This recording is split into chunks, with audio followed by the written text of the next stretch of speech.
I request the YouTube comments to be refreshed.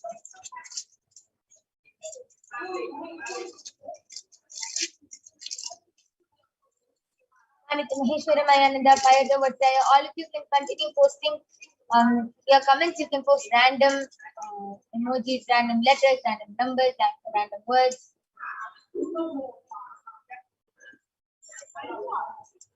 Okay.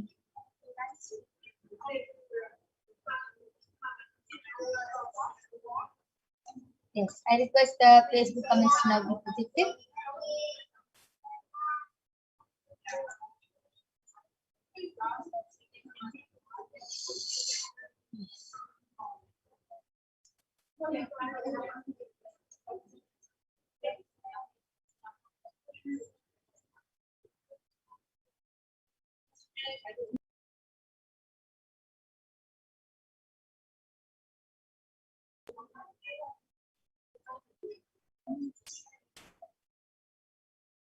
Yes.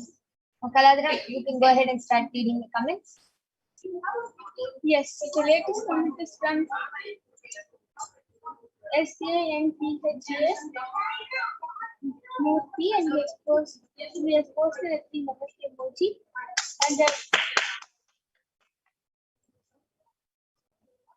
And the previous comment is from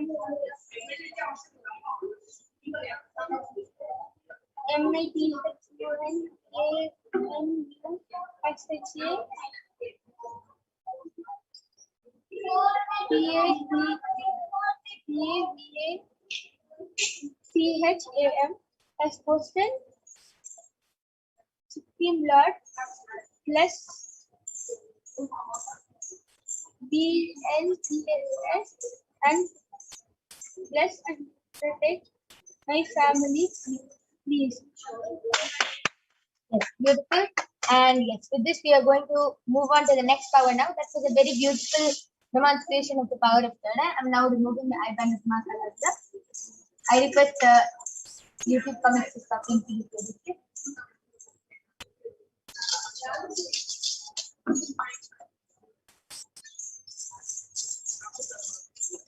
Yes. I request comments to stop being projected. In fact, there's no change. That was a very beautiful and exciting demonstration of the power of Third Eye. Next, body scanning and remote vision. And all of you are going to be witnessing the power of body scanning next. So I request all of you to stay tuned, and we'll be back right after a short break to share with all of you the pramana and for all of you to witness this very power itself. So we'll be back right after a short break.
Yes. So let us now move on into the power of body scanning.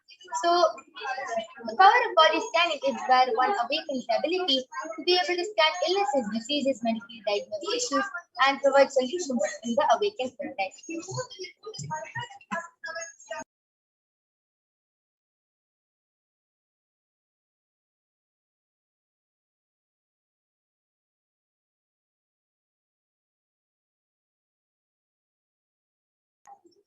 So let us now listen to the Shastra Pramana,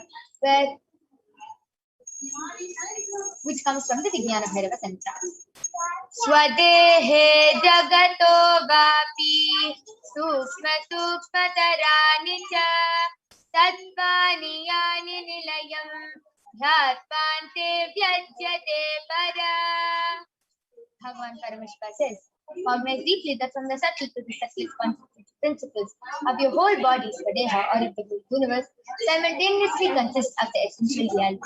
They are being observed in their source cause, Paramashiva, and by the experience of such restful awareness, one becomes complete from all the thoughts, and the ultimate universe, divine power, Paradevi, Adi Shakti is revealed, and the supreme power manifestation happens. The next is the Apta Pramana, which is the reference of the power of body scanning from the life of a Siddha named Teriyar. Teriyar was a Siddha and one of the prominent disciples of Agastya. And one day a man suffering from a severe headache comes to Agastya for healing. And Agastya uses of body scanning and identifies the root cause of the disease. He reveals that there is a small tere, a frog, sitting in the person's brain, and Agastya immediately instructs Teriyar, his disciple, to perform an open surgery and remove it. After the surgery is completed successfully, the person is completely healed and cured of the disease. Thus, he gained the name Teriyar. The next is the Atma Pramana, which is the account of the life of the Supreme Pontiff of Hinduism, Jagat Guru Mahasamidhanam, His Divine Holiness Bhagavan Nithyananda Paramashivam, who was also time tested and verified this time. On the 22nd of December, the Supreme Pontiff of Hinduism shared how he uses the power of body scan. Paraphrasing his words, only when I had a multiple compound hand fracture, I was forced to go for surgery and therefore for medical checkups related. At that time, they detected heavy metal quantity in my different organs. It was revealed that I had been poisoned without our knowledge. I needed to use diagnostic methods instead of medical facilities to study the body condition due to the poison. Through the power of through body scanning, I found out what the problems, imbalances had happened and where the balance has to be done. I used allopathy as the second opinion to verify my findings. Next is the Sakshi Pramana, the experiences and results of the extraordinary manifestations happening through the initiated disciples of the Supreme Pontiff of Hinduism. So now all of you are going to be witnessing the live demonstration of the power of body scanning. So I'm going to be manifesting the power of body scanning for all of you today, and I request you to comments to now be projected.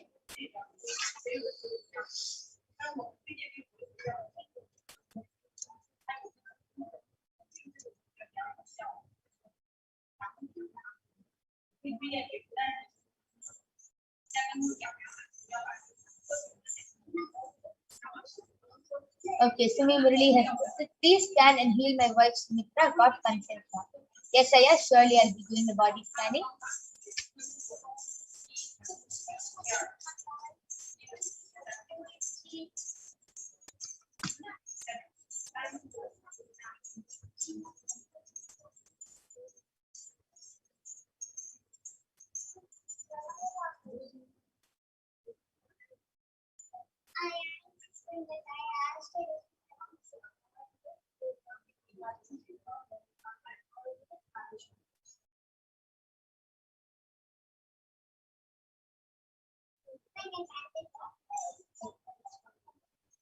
Yes. Sumi Muraliya, Swamiji reveals that for your wife's Smita, first thing is that there's a lot of heat in her body. Due to that, her eyes are getting affected and she is very tired. She's feeling dizzy nowadays and she's having blurred vision. That is because of the excess heat in her body. And that is because of the amount of heat in her body. And not only that, Swamiji is also revealing that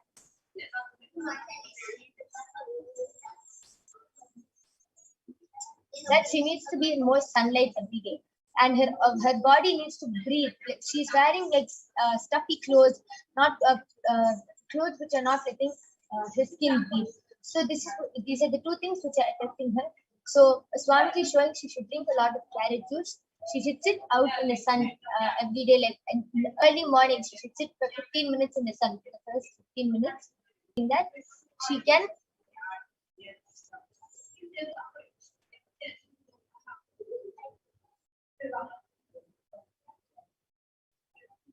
Swamiji is revealing, take a little ghee every day with a little castor oil. Ghee and castor oil mixed together and apply it on her skin every day before taking bath, and she will be healed from this fire. Yes, anyone else has any requests or comments to post in the Kailasa'S HDH Nithyananda YouTube channel? You are welcome to post, and we will be doing the body scanning for you.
Okay, Sumi Murali Aya has posted, please scan my eye and ear map. Yes, Aya, I'll be doing the body scanning for your eyes and ears.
Yes. So, Sumi Murali Aya, Swamiji is revealing that your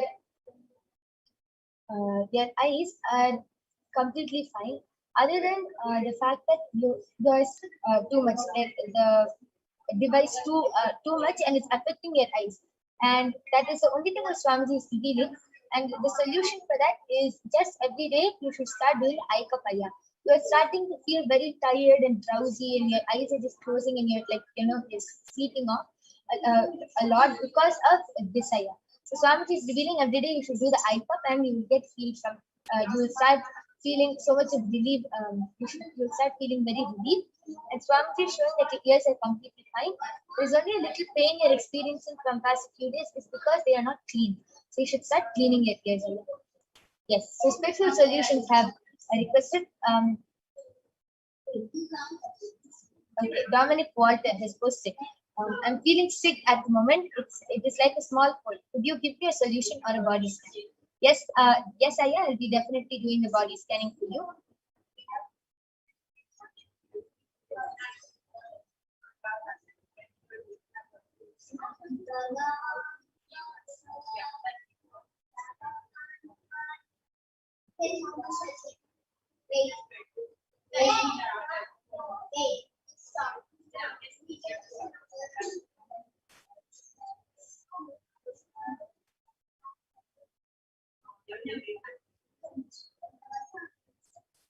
Yes, Swamiji is revealing that it is your body is reacting to the food you've been eating.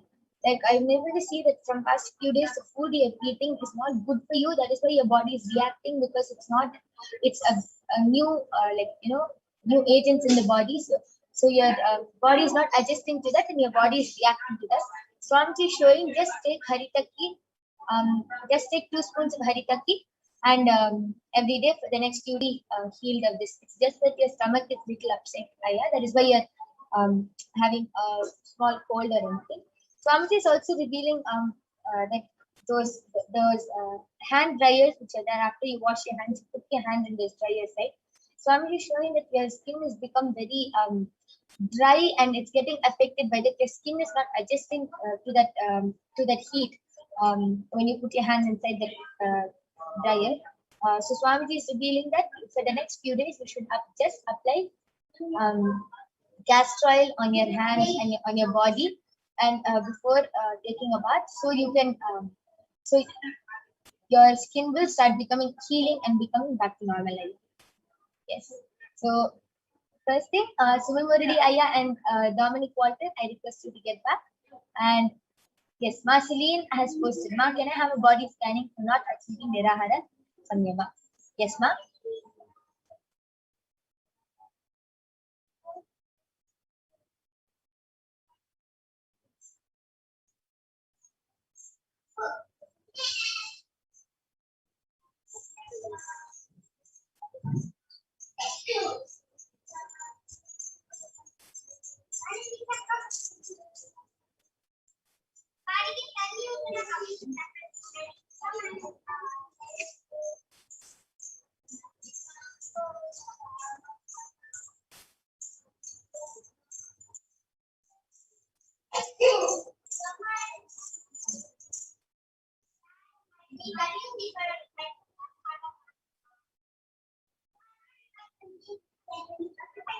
Yes, Ma Celine G. Swamiji is revealing that you're not able to achieve your Nirahara Samyama because you're continuously feeling lazy again and again. That is because you are not doing workout and yoga intensely. Swami is revealing that you should start doing yoga and workout intensely and you will be able to achieve your Nirahara Samyama. So yes, spiritual solutions. Dominic Walter, I have gotten feeling. Thank you so much. We'll start to do it immediately. Thank you, Swamiji. Yes, Aya. Thank you so much. And yes, Asirin, I request you to get back. And Sunil Murali, I request you to get back in the chat section. Anyone who wants a body scanning from third eye can post a request in the Kailasa'S HDH Nithyananda YouTube channel, and we'll immediately be attending to it.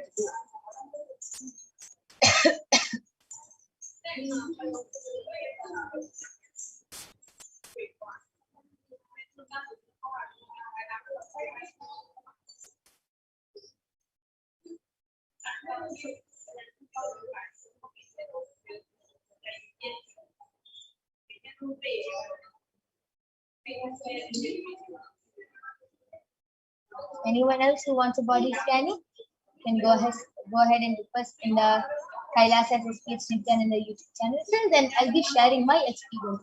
How do I manifest this power of body scanning? See, when anybody requests for a body scanning and I just close my eyes and ask Swamiji to feel, the main problem first it just gets highlighted and it gets highlighted and I'm able to see the whole body, and wherever the main problem is, that area gets highlighted. So example, the person is experiencing a lot of pain in the chest area. I can see the chest and the whole chest gets highlighted. And then I ask Swamiji, okay, what is the problem? Then it's like a like camera or something, and then it zooms in into the body, and then I see, okay, what is your problem clearly.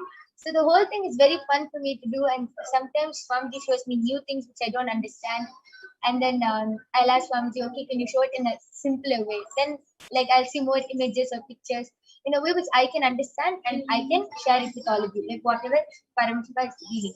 So it's actually very fun to do this power of body scanning, and one more experience I would like to share is with the power of remote vision. So whenever I manifest the power of remote vision, that is seeing distances, that is seeing far distances, it is very fun because I literally see the person's house and I can see it in different ways. Sometimes I feel like I'm walking inside the house, like, okay, now I'm entering inside the door. I'm looking, okay, this side, I'm looking to the right, I'm looking left, and then I'm seeing up and seeing all the details. It's like literally I'm going inside the person's house and exploring. Sometimes I see the person's house from outside, and I just see like numbers, okay, 5 bathrooms, 3 rooms, like that. So it's very interesting to manifest these extraordinary shaktis because it is something which you want. Sometimes even I think, am I really manifesting these powers? Like it's just a question for me. But then I remember, just with the initiation of Swamiji, just with the blessings of Swamiji, I'm able to really manifest these powers, see remote distances, be able to scan another person's body who is like so far away from us. So this is all with the blessings and grace of Swamiji, and all of you are not just watching a demonstration. Understand this demonstration is for all of you to understand that you can also manifest these powers. It is a possibility for you. If she can do it, you can also do it. If I can do it, you can also do it. Because Swamiji beautifully tells everyone has a third eye. It just has to be activated. It just has to be initiated. Just like how if you have two lamps, if one is lit, it has to just light the other lamp. Same way. Swamiji is the last lamp of Hinduism, and he is initiating all of us into these extraordinary Shaktis. And Swamiji is really giving us all this experience just so that we can understand that we are Paramashiva and that we can manifest these extraordinary powers. It's a very beautiful experience to get initiated into all these powers. So stay tuned with all the coming darshans and initiations from Swamiji. All of you can get initiated. And it's not that you have to get a physical touch or anything from Swamiji. Just with one look or just with one word, you can get initiated into these powers. Just with one word or look, you can get initiated and you can start manifesting these powers. And yes, Ma Celine has gotten that link. Okay, thank you, Ma. I will try to do more exercise. Yes. And if any of you want to start manifesting these powers, you can join the Paramashivoham.org. You can join the Paramashivoham level 2 program, and there you will be led into guided power manifestation sessions by the various acharyas, and you will be taught so much about how to complete with your self-denial, self-doubt, self-hatred. You will be taught how to complete with yourself, how to complete with others, how to live in competition. You will be taught about the Upanishads, the Bhagavad Gita. You will be taught so much in those 16 days of the Paramashivoham program. And you can also start manifesting these extraordinary powers. Yes. And okay, looks like nobody else has posted any comments. Yes. So with this, I would like to conclude this power manifestation session. Ma Celine, Dominic Walter Aya, Sumi Muridi Aya, Ma Maheshwara Mayananda, I thank all of you for joining us in this power manifestation session. And all the viewers who are watching this program now, please stay tuned for the upcoming segment, followed by the darshan of Swamiji. And we, especially on this auspicious third day of the Navaratri, it is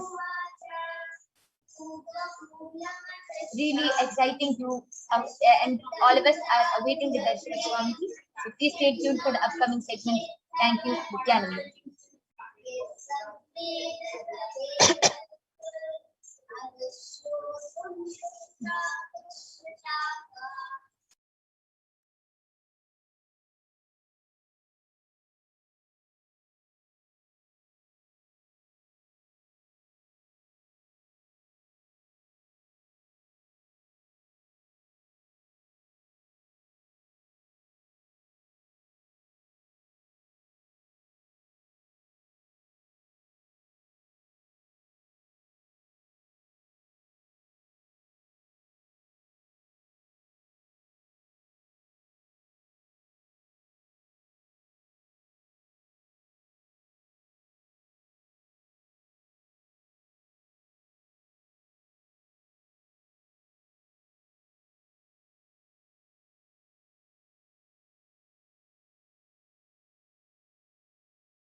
Yes, so we're going to be having Mama Dura joining with us, who will be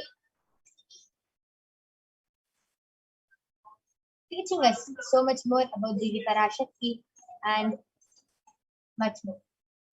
Mama Dura?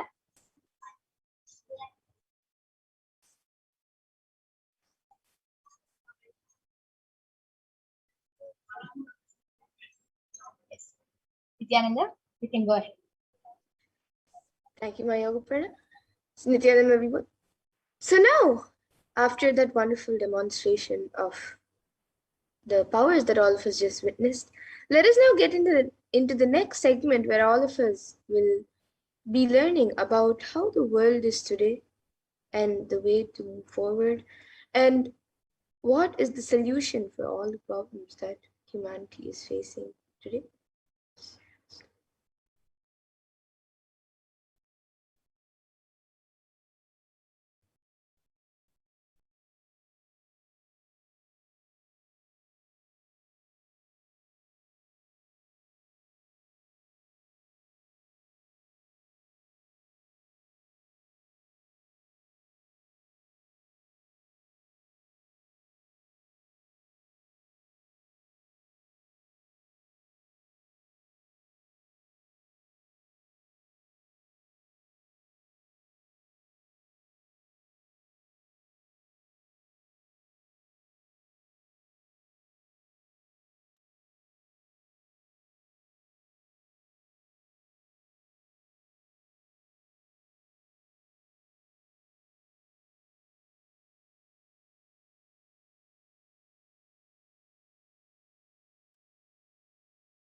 I think you're muted.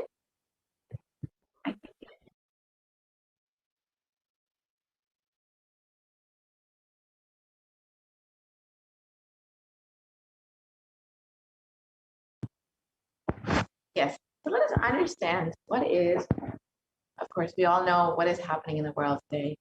And the currently the status quo world population is declined in the 170 years. That's only 3 generations ahead. So the total number of confirmed cases of COVID-19, the 3% of the population, and is rising daily. So over 233 million people have been infected with COVID-19, and over 4.7 million people have died from COVID-19. And despite so many attempts at lockdown, quarantine, vaccination, we're still not able to find a solution. Vaccination is still not known to be the solution.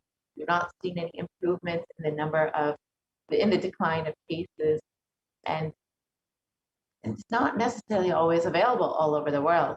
And the average death per day is 126.5 thousand.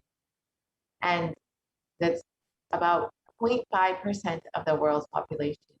And average death per year is estimated to be 44 million people, and it's growing each year. It's not just from COVID-19, but from everything in the world.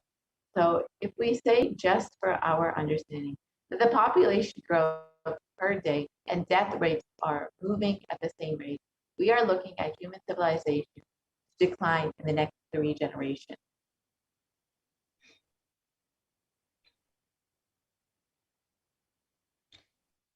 And a need for a global, here you can see the need of a global solution that works across all national policies. And here you can see the situation of a few parts of the world, which is given by the WHO region, So here you can see Americas. In America, there is 89, almost 90 million deaths, confirmed cases. And in Europe, 70 million confirmed. In Southeast Asia, 43 million confirmed. In Eastern Mediterranean, 15 million. And in the Western Pacific, 8 million. And in Africa, 6 million confirmed cases.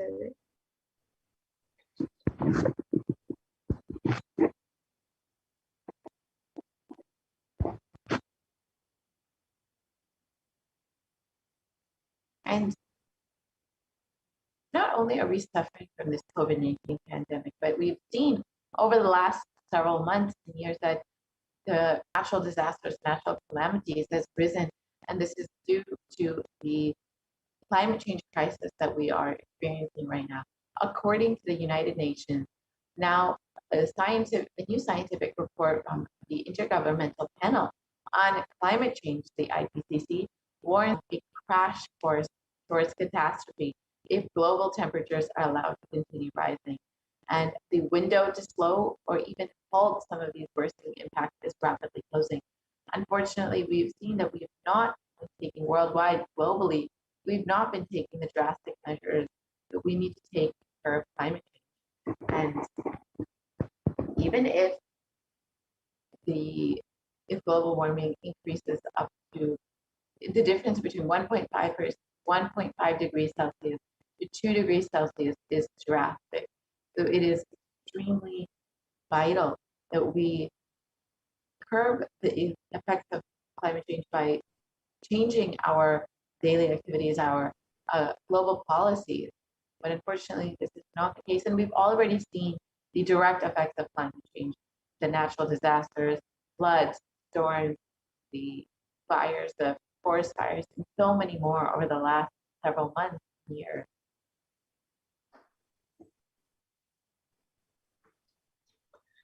And a few immediate precautionary methods that everyone should take is to protecting yourself. The first and foremost is to protect yourself by doing quarantine, by getting into quarantine, and follow the local government's guidance, guidelines, and regulations. And even if you do this, still actually the effect on our survival needs like food, clothes, shelters, and especially for the less privileged, whom we call poor, for whom resources are not immediately available, is unknown. And the bereavement or isolation and the loss of income and fear are triggering mental health conditions, or exacerbating existing ones. And many people may be facing increased levels of alcohol and drug use, insomnia, and anxiety. So now let us see what is the karma that caused COVID-19. What is karma that has caused COVID-19?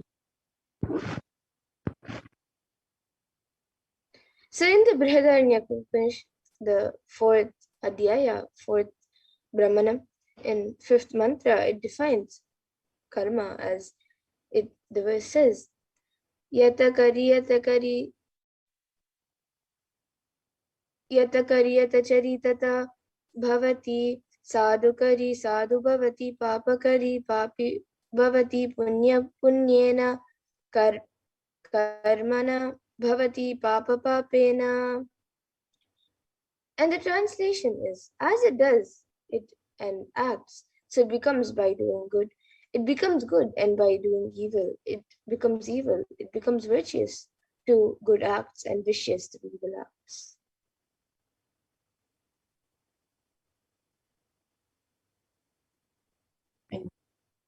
Our greed to make life comfortable and luxurious has been one of the causes, Adama. 83% of wild mammals have become extinct because of our own greed. Stopping the idea that the whole planet Earth belongs to only the human race will only save us from this. And since the rise of human civilization, 83% of wild mammals have been lost.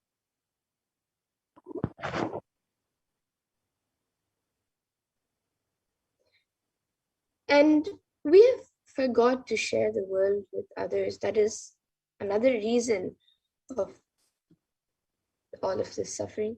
So let us set a trend of moving to a nature-based lifestyle. Let's stop torturing and killing animals. Let's drop this idea that planet Earth is exclusively for us. And let us set a trend of moving to nature-based lifestyle. Let's stop torturing and killing animals, and let's drop the idea that planet Earth is exclusively for us.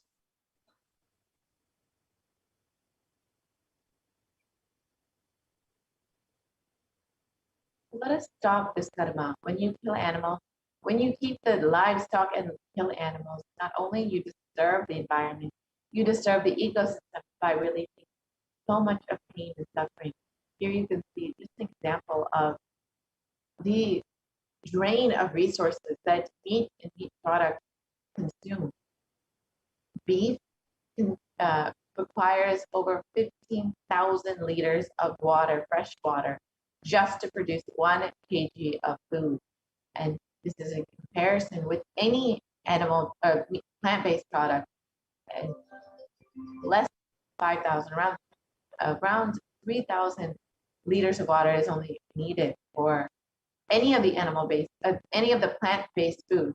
However, all animal-based foods are well over, especially beef, sheep, pork, are well over this.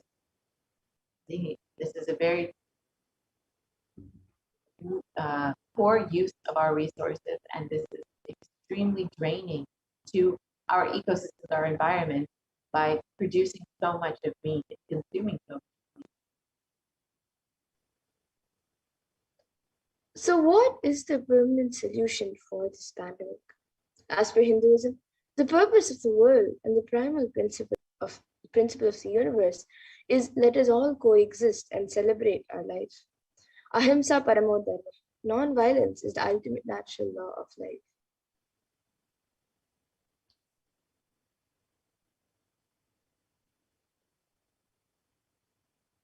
So what is the permanent solution for this pandemic? Let us stop that and stop all the actions from anger, lust, greed, pride, jealousy, and delusion. The solution, the Hindu solution, are the aprigraha, asteya, or ahimsa, the lifestyle of non-stealing, living with minimal things, and non-violence.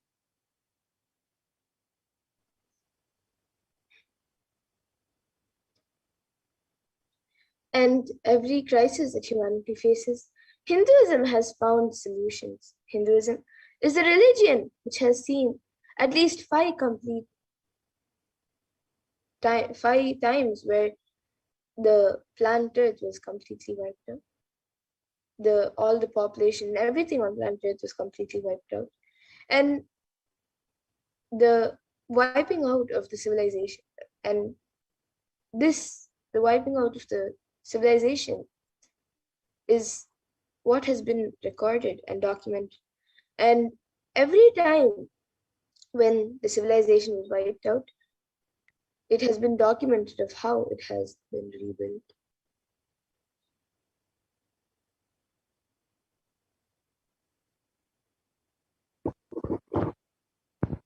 So let us look at some of the examples of when the population had been wiped out and Hinduism had a solution for it. Bhagavan Vishnu incarnated to bring the Veda and Agamas back from the dark energy during the manifestation of the universe in the form of the fish, the Matsyavatara, and landed on the planet Earth to give this to Lord Brahma. After the great deluge, Bhagavan Vishnu brought Manu's boat and the Vedas and Agamas, the whole thing, and restarts the civilization. That is why the Pandya kingdom, the earliest kingdom, has a fish as their emblem. The Karaikal is the place where the boat was brought to that land by the Matsyavatara. From the whole Pandya civilization started. From there, the whole Pandya civilization started. During the King Ravana's reign, 7 crore people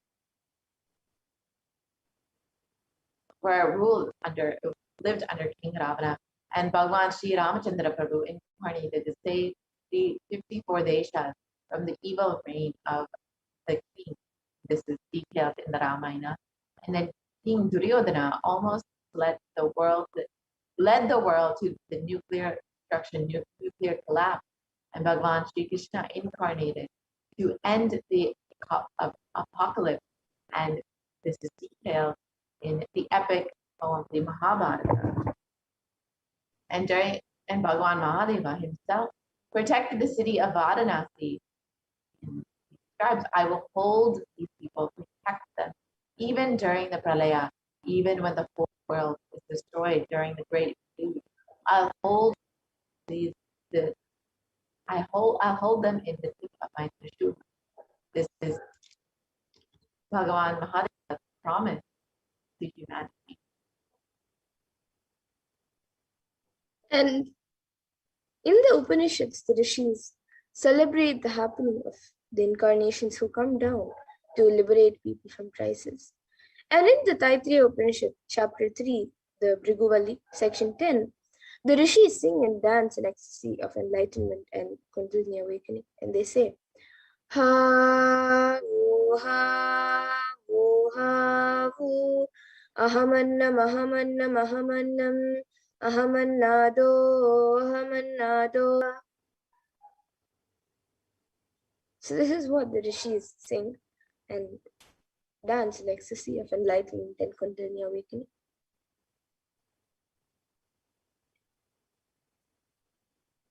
Paramashiva reaching out to liberate individual. So let us understand that ultimate consciousness happens again and again as Acharya, as Guru, and as incarnation. Paramashiva reaching out to liberate individual souls from bondages through knowledge is Acharya. Individual souls to liberate them from bondages through initiation is Shaktipada and Shaktinipada, is Guru. And Paramashiva reaching out to individual souls and intervening in their karmas, altering it, reducing it, and even deleting it, completing it, and changing the happenings of the past, present, and future is Leela. And the manifestation who is able to do these Leelas are the incarnation.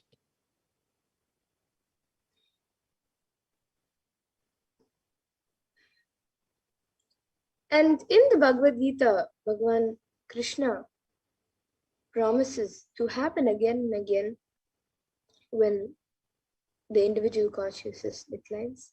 And he beautifully says, Yada yada hi dharmasya glanirvavati bharata abhyuttanam adharmasya tadatmanam shrujami, which means the decline in individual consciousness. The collective consciousness increases. To establish the righteousness of eternal consciousness, the science of eternal bliss, dharma samsa panarthaya, I myself appear millennium after millennium, sambhavami yuge yuge.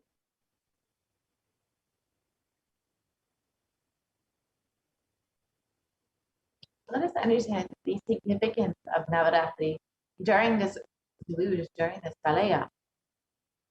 Yes, so as we learn about, as all of us know that we are celebrating the grand festival of Navaratri, let us now learn more about Devi Kamakshi, the form of Devi that we are celebrating on the third day of Navaratri.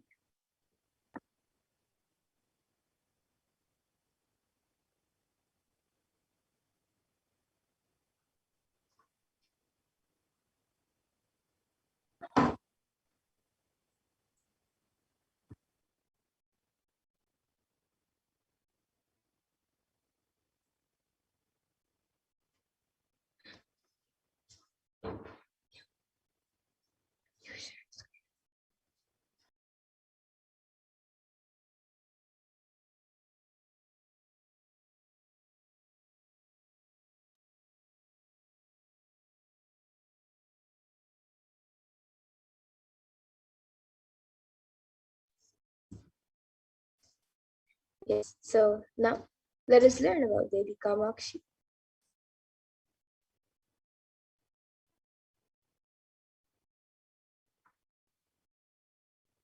So in the Devi Mahatmyam, Devi says, there's a line that says, Ekaivaham jagat yatra dvitiya ka mama para, which means I am the only eternal power in the world and none else the second. So therefore, all these different alankaras and avatars are of Jagannatha. That Jagannatha takes the form of Devi Saraswati and bestows education and knowledge. She takes the form of Devi Mahalakshmi and gives wealth, food, etc. And she takes the form of Devi Mahakali, Chamundi, during the time of destruction of incomplete people. She takes the form of Durga Parameshwari, to make her devotees to get rid of all the fear. She takes the form of Devi Meenakshi to bestow boons for career and leadership. She takes the form of Devi Brahmacharini to heal all from mental disorders. She takes the form of Devi Kamakshi to complete our relationships, and Devi Annapurneshwari to bestow health and abundance, and Devi Rajrajeshwari to liberate us from natural calamities.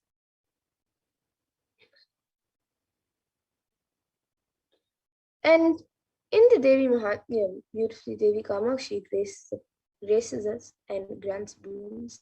And in the 11th chapter, verse 35, she says,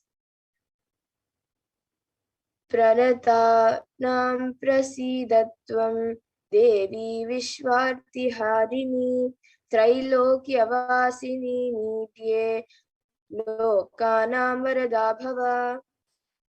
So in this verse, the Divine Mother says, O Devi, you who remove the afflictions of the universe, be gracious to us who have bestowed to you, who have bowed to you. O you worthy of adoration by the dwellers of the three worlds, be a boon giver to the worlds. So Devi Kamakshi's Jiva Samadhi is in Kanchipuram, and she came and she did tapa. Kamakshi's presence in Kanchipuram still radiates the highest sensitivity. And by worshipping, the worship of Devi Kamakshi will awaken the sacred feminine consciousness in us, in the oldest and is the oldest mother worship tradition.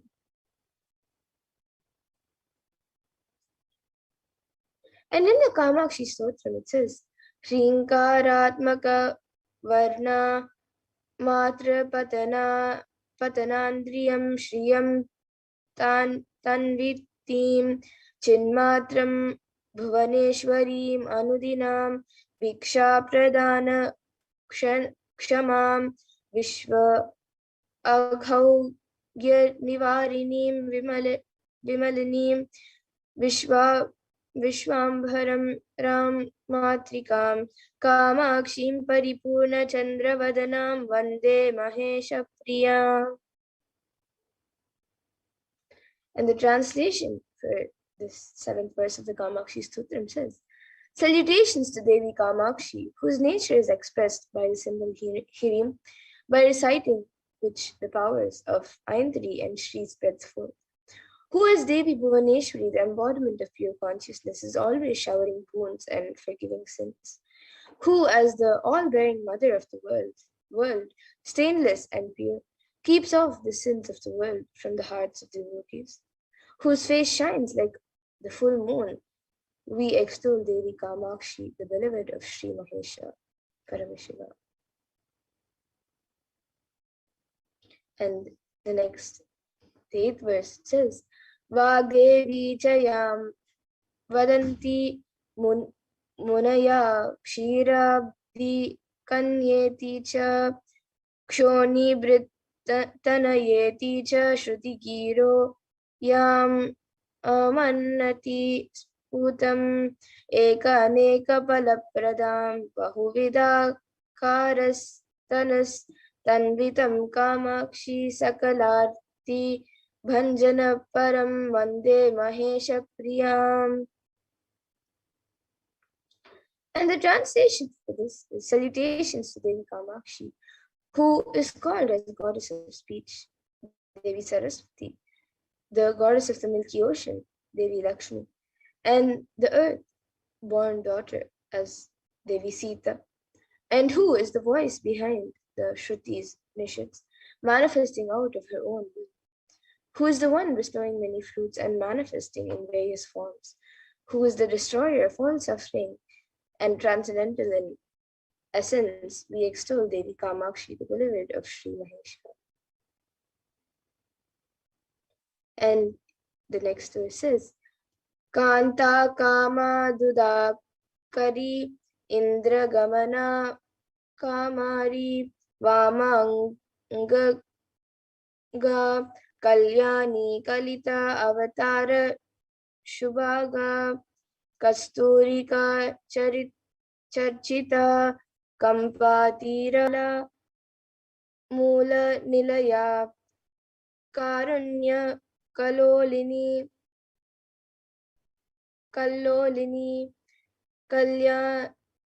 Kalyanani Karotu Me Bhagavati Kanchi Puri Devata. And the translation for this verse, salutations to Devi Kamakshi, who is the beloved of the devotees and like the milch cow fulfills their wishes, whose movement is like the king of elephants and who share the left half of the body with Sri Shiva, who is the bestower of auspiciousness incarnated in the divine auspicious body smeared with the perfume of kasturi, who abiding in the banks of the Kampa river under a mango tree, Amra, surges with her compassion. Devi Parvati meditate on Shiva on the banks of the Kampa river at Kanchipuram. Please make my life happy and prosperous, O divine goddess of Kanchipuram.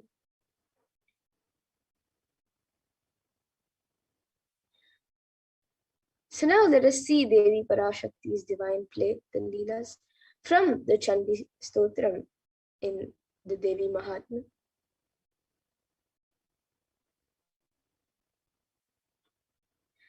So today let us meditate on Leela from Devi Mahatma, where Devi incarnates to save humanity when greed befalls.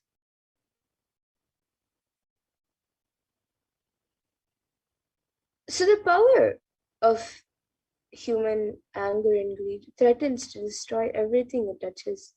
The goodness of the nurturing earth, the stability of the mountains, the expansive beauty of the oceans, the innocence of the gentle clouds.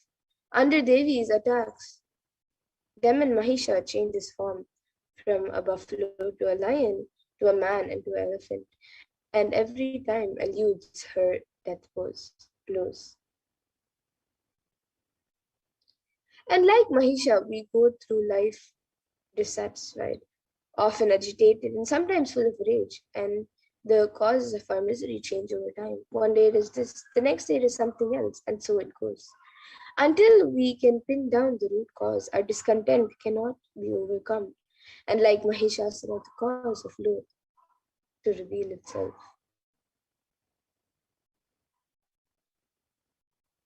And Mahisha represents more than monumental rage. His anger is one of the 6 passions that afflict our human awareness. The others are lust, greed, pride, jealousy, and delusion. So let's analyze them. The first, lust or desire to, in general, is a longing for gratification.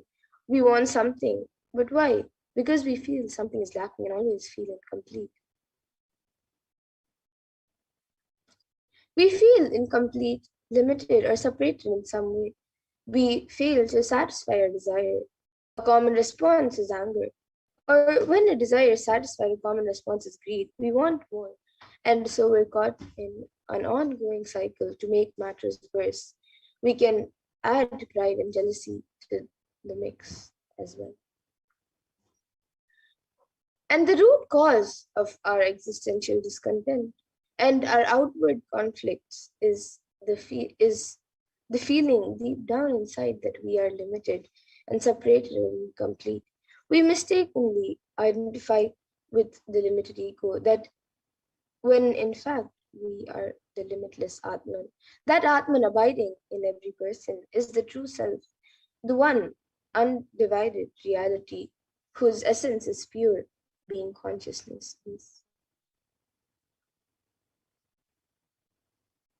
And in the 8th, 9th, and 10th verses of the Chandi Stotram, it says, salutations to Devi, salutations always to her who is ever auspicious, salutations to her who is the primordial cause, tension we have made obeisance to her.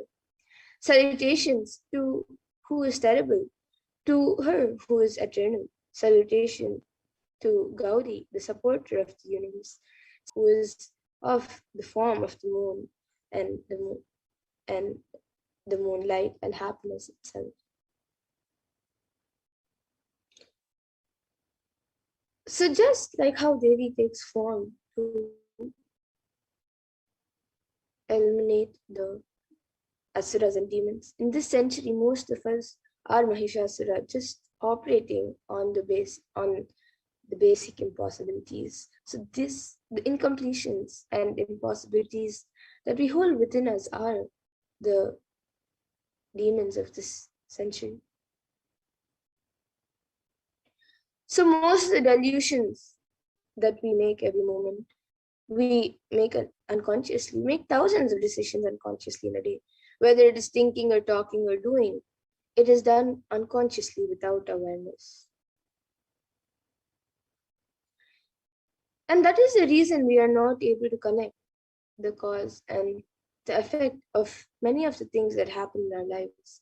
We always think we have been ditched or we have been ditched or we have gone through unfair results.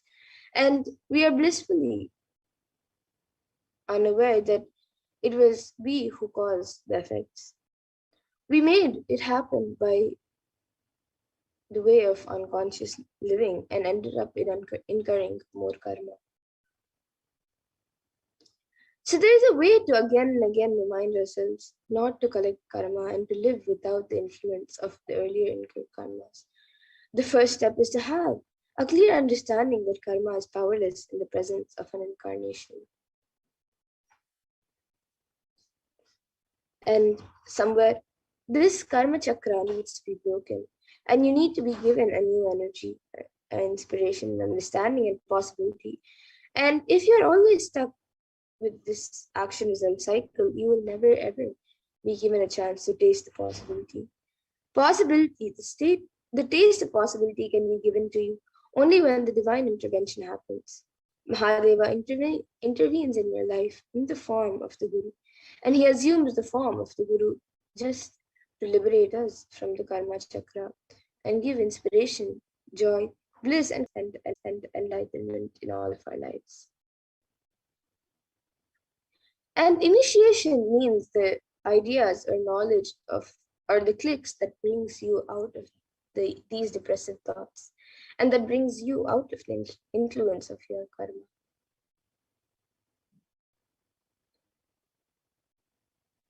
So, to bring us all out of delusion, the supreme point of Hinduism, Bhagavan Shri Nithyananda Paramashivam, has come down as the Nijavatara of Devi Parashakti. So Devi Parashakti has come down once again in the form of the supreme point of Hinduism.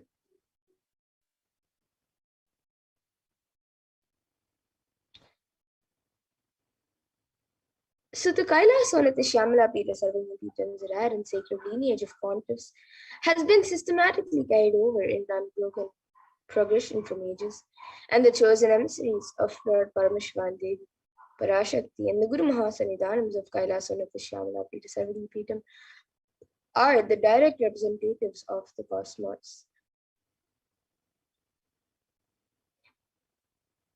And on the 27th of 2012, Srila Sri Nithyananda Paramacharya Swamigal was formally appointed as the 293rd Guru Mahasannidhanam of Kailasa'S Nithyananda and is the lawful successor, descendant, and inheritor invested with all the powers, duties, obligations to perform the rituals, spiritual, religious, and customary rites vested in Kailasa'S Nithyananda and has been reviving its spiritual, religious, and linguistic epicenters to its original glory. So now let us watch a video on the history of Madurai, the history of Madurai Adina.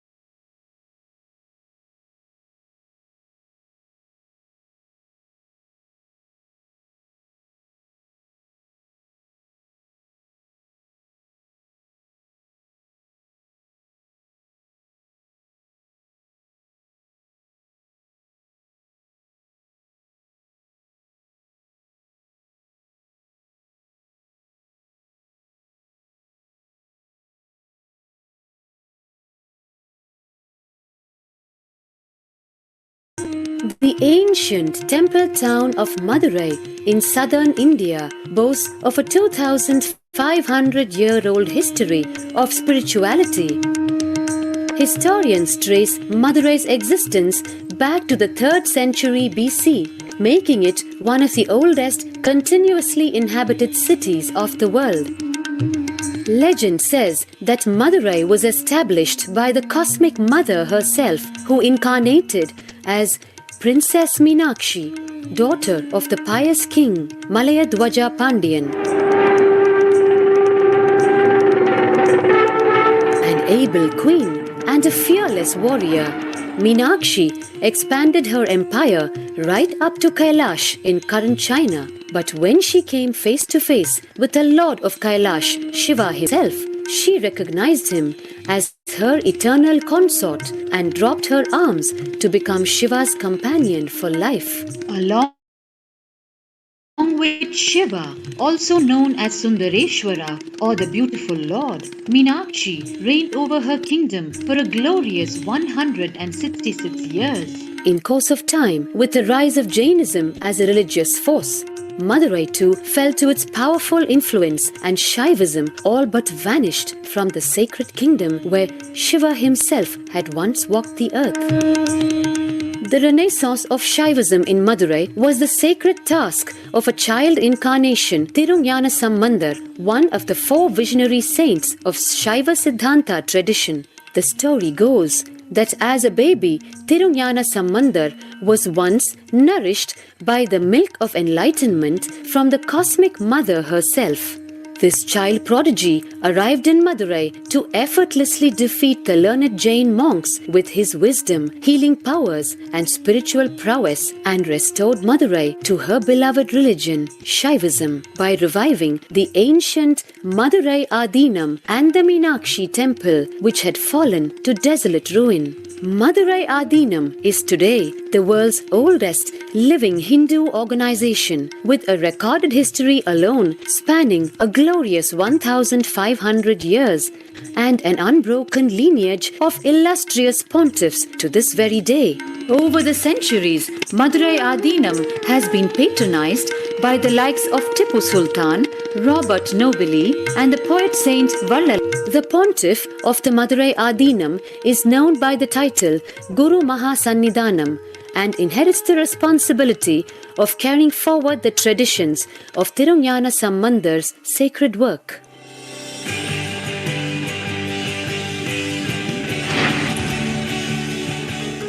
On 27th April 2012, a new era began in the history of Madurai Adinam. The 292nd Pontiff, Srila Sri Arunagirinatha Jnana Sambandha Desika Paramacharya Swamigal, guided by intuition and inducement by Lord Shiva, coronated a charismatic young saint as the 293rd Pontiff of the Madurai Adinam. An accomplished yogi, a pragmatic social visionary, and an adept in mystical sciences. His Holiness Paramahamsa Nithyananda is revered as a divine incarnation by millions worldwide. Within weeks of his ascent to the sacred throne, he brought about sweeping changes to the Adinam, including the renovation of the ancient monastery, Annadan, free food for thousands every day, free medical camps, yoga classes, scriptural study, spiritual healing, and meditation programs. The traditional Adinam now has a website, and thousands participate in the morning worship and spiritual talks via live streaming and two-way video conferencing. Vast properties belonging to the Adinam are being reclaimed from illegal encroachment. Its numerous temples are being restored to sanctity, and the neighboring villages are being adopted with basic amenities, education, and medical care being provided for all. His Holiness dreams of an authentic Vedic Renaissance for which India has already waited too long. Here, I take the commitment of making Madurai Adinam as an international religious organization.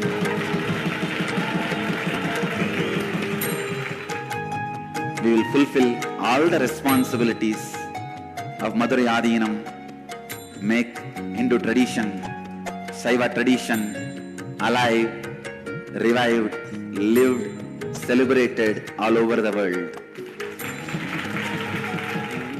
With a brand new pontiff at its helm, Madurai Adinam promises to be more than just another traditional monastery. As a whole generation turns to spirituality for answers, the changes at Madurai Adinam mirror the changing role of spiritual organizations today as power centers and guiding forces, forging the enlightened government of the new world.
Yes, so that was a beautiful video on the history of Madurai Adinam. And the 292nd pontiff of Madurai Adinam, Sri Arunagirinath Sri Gnanasammadeshwara Paramacharya Swami, is the predecessor to the Supreme Pontiff of Hinduism in the esteemed Guru-based tradition of the kingdom Kailasa'S the Madurai Adinam, since 2012. And the 292nd Guru Mahasannidhanam had the divine vision of Lord Shiva and Devi Meenakshi, who both instructed him to coronate the avatar as his successor, the 293rd Guru Mahasannidhanam. And an historic record of Madurai Adinam introducing the 292nd Pontiff of Madurai Adinam has spoken and introduced the Supreme Pontiff of Hinduism as his successor.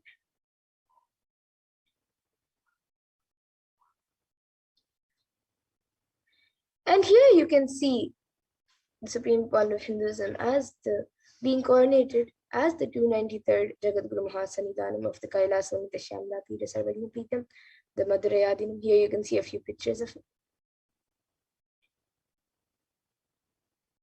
And a few more pictures in the Kanchanur temple, then the Panga Parameshwara temple, and then the Sachinadar temple, and then the Alagar Kovil temple. Swamiji has visited these few temples as the 293rd Guru Mahasannidhanam of the Madurai Adinam.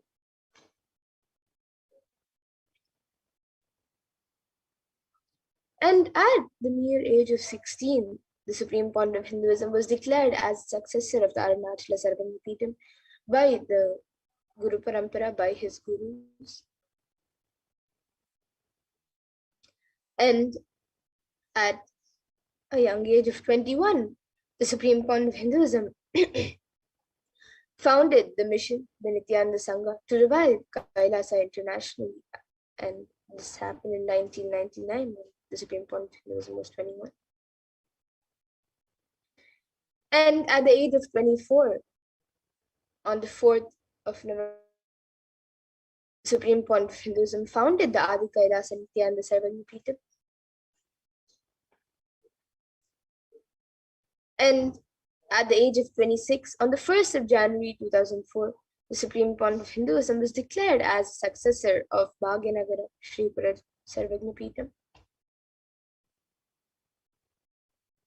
And at the age of 26, on the 31st of December 2004, the Supreme Pontiff of Hinduism was coronated as the incumbent emperor of the Samrajyam of the Suryavamsha lineage. And at the age of 29, in 2007, the Supreme Pontiff of Hinduism revived the Adi Pallava Sarvagnapeetham. And at the age of 30 in 2008, was coronated as the successor of the Kashi Sarvagnapeetham. And at the age of 35 in 2013, the Supreme Pontiff of Hinduism was officially coordinated as the Mahamandaleshwar, the supreme spiritual head of the Mahanirvani Akada, the largest apex monastic order. And he is also the youngest Mahamandaleshwar who was coronated at the age of 35.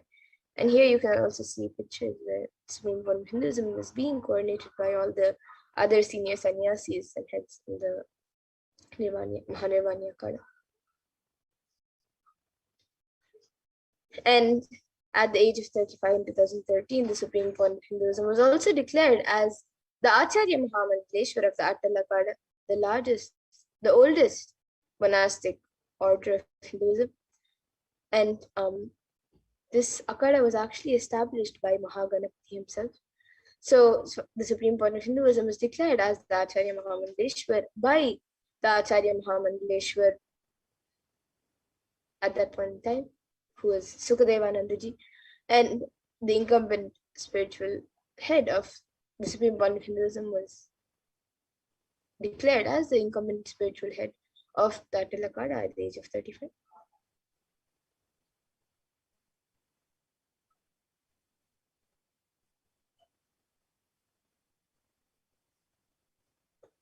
And the Supreme Pontiff of Hinduism has been coronated as the Guru Mahasannidhanam of the Tanjavur Adinam at the age of 36 in 2014.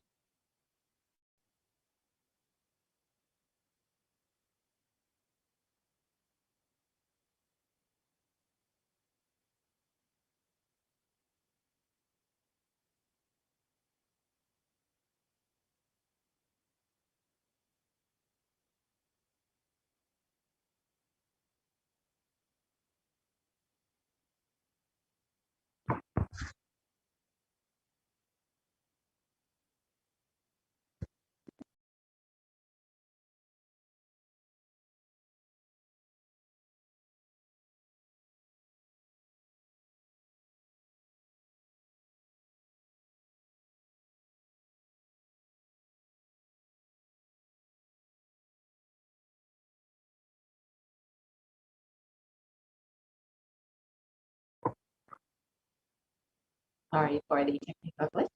I'll be right back with the slides. So as we are getting ready for the Devi Varashti Akash readings, the Navaratri celebrations, the darshan, the blessing of who's manifesting Devi Varashti for us. And you can take a few moments to join as a member of Kailasa'S HDH Nithyananda YouTube channel. And it's a very simple process. You can go ahead and visit the YouTube channel, and you'll see the join button next to the subscribe button. You can go ahead and click on that and join as a member, and you will have access to various exclusive content, as well as you'll be able to ask any questions during the live Parashakti Akash meetings, the darshans, the Paramashiva Sayuja Samadhi darshan, and many more. So do take a moment to join as a member of Kailasa'S SPH YouTube channel. And of course, stay tuned for today's beautiful Navaratri celebrations that will be coming up shortly. We will be witnessing the celebrations of the third day of Navaratri and with the Nithyananda Paramashivam. So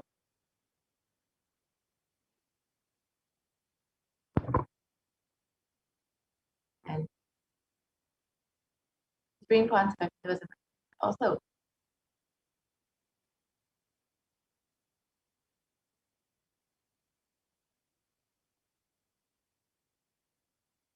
we can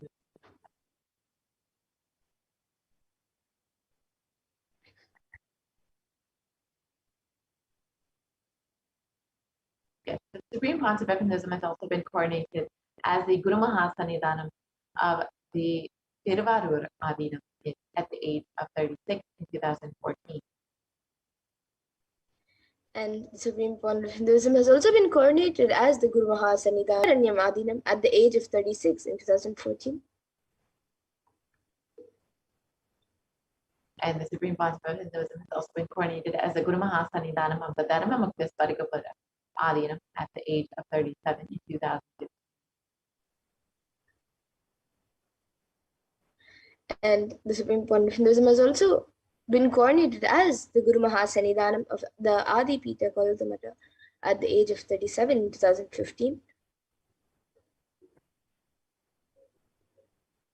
And the Supreme Concept of Hinduism has been elected as the Supreme Concept of Hinduism by a congregation of over 1,000 Hindu pontiffs or leaders at the age of 36 in 2016.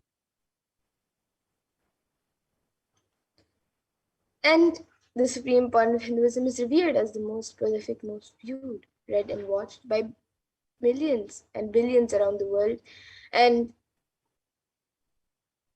more than thousands of followers, millions of followers of Hinduism follow the Supreme Point of Hinduism. And he is the most viewed in the digital world. And Kailasa is the world's greatest digital nation with over 1 billion views. And this includes over 1,100 Facebook pages, 50 websites, over 102 Instagram channels, 70 initiatives, and 458 YouTube channels, 128 national channels as well. Twitter channels and 12 web TV channels.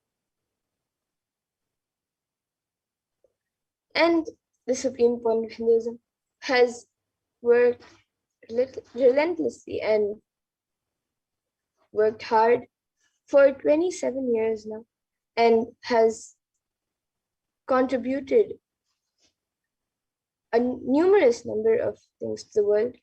And he has contributed humanitarian services, free vegetarian food banks, medical services, natural disaster relief, women empowerment initiatives, and conflict resolution and peace initiatives, sustainable Hindu practices through various international agencies and bodies, and much more. And the Supreme Pontiff of Hinduism has authored over 300 books and 10,000 articles in 3 languages, which include English, Tamil, Sanskrit, and those have been translated into 50 languages with over 1,000 titles. Here you can see some of these books that are easily available online in English, French, Spanish, and much more. They're all freely available in Tamil, Spanish. And over 20 million copies of these books and articles have been sold, read, and downloaded by millions around the world. And the Supreme Pontiff of Hinduism has established the largest Hindu library with over 1 million books, 1 million Palm scriptures, and over 20 million digital books. And this library continues to expand today, which includes a palm leaf printing unit, as I mentioned here, to reprint all of these original scriptures on the original palm leaves that they were once written on. And the Supreme Pontiff of Hinduism has given over 10,000 hours of discourses and over 1 billion views on social media. He has on all the pages. We have over 1 billion views on all the social media platforms. The Supreme Pontiff of Hinduism is respected as the commentator of all the sacred scriptures, such as the Upanishads, the Bhagavad Gita, the Shiva Sutras, the Yoga Sutras, the Ashtavakra Gita, the Jain Sutras, and many more. And the Supreme Pontiff of Hinduism is honored as a leader of Hinduism, the most awarded, internationally recognized Hindu leader.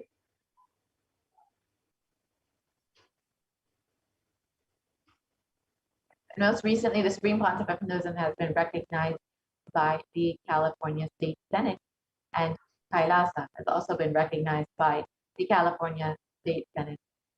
And there are many governments, politicians, and people all over the world who have recognized the Supreme Pontiff of Hinduism's hard work and contributions to humanity over the last 26 years. And even the acclaimed Watkins magazine, Mind and Body Spirit magazine, has described that Supreme Pontiff of Hinduism is one of the top 100 spiritually influential living personalities in the world.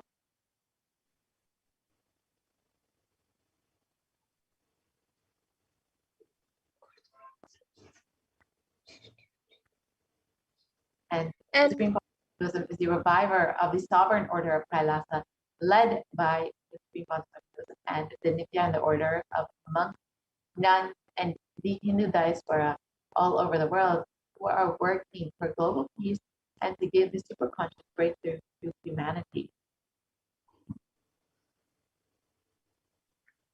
And the Supreme Pontiff of Hinduism is also the establisher of the largest Hindu university in the world with satellite campuses in 150 countries. And the Supreme Pontiff of Hinduism is the establisher of 1,000 plus Kailasa enlightenment ecosystems, which have been continuously enriching and enriching people even during the pandemic. And the Supreme Pontiff of Hinduism is the founder and reviver of over 100 Satmapitams around the world.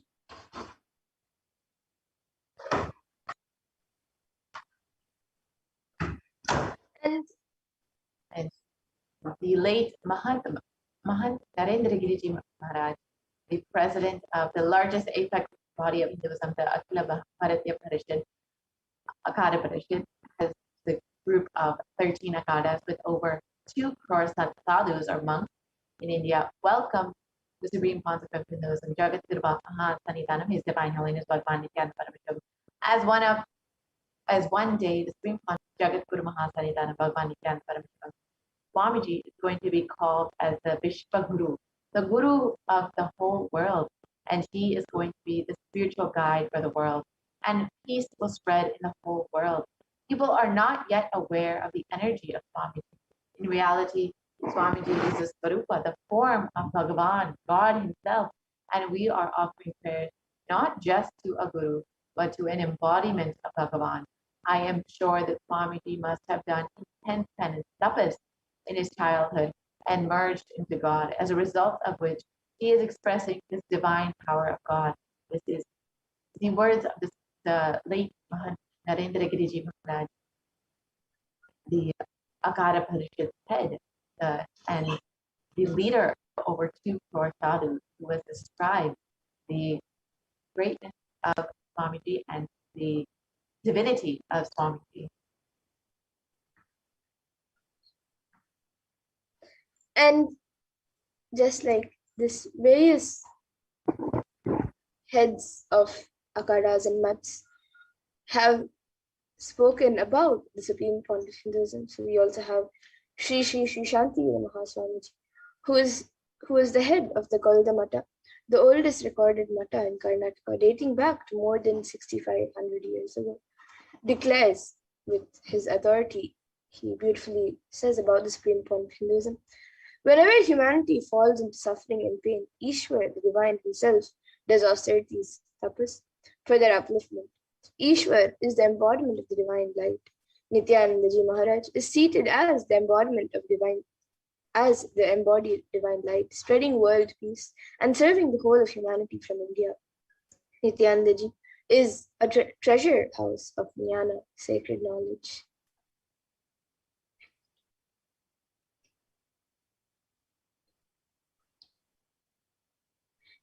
And now, with that, we will be moving to the next segment of this program after a short break.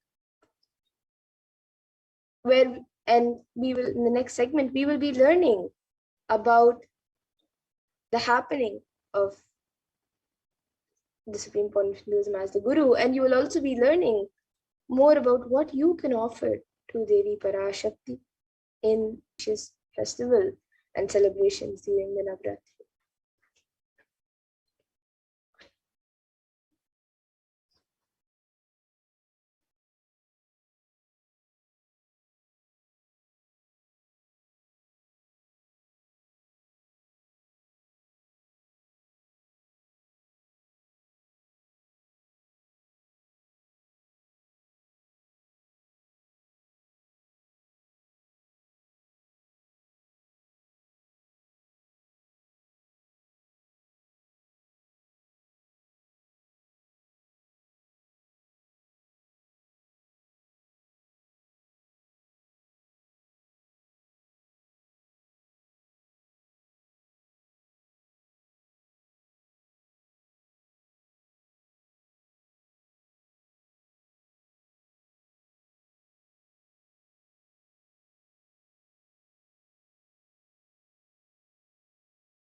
Nithyananda?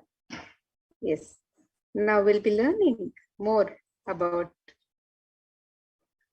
the Supreme Pontiff of Hinduism,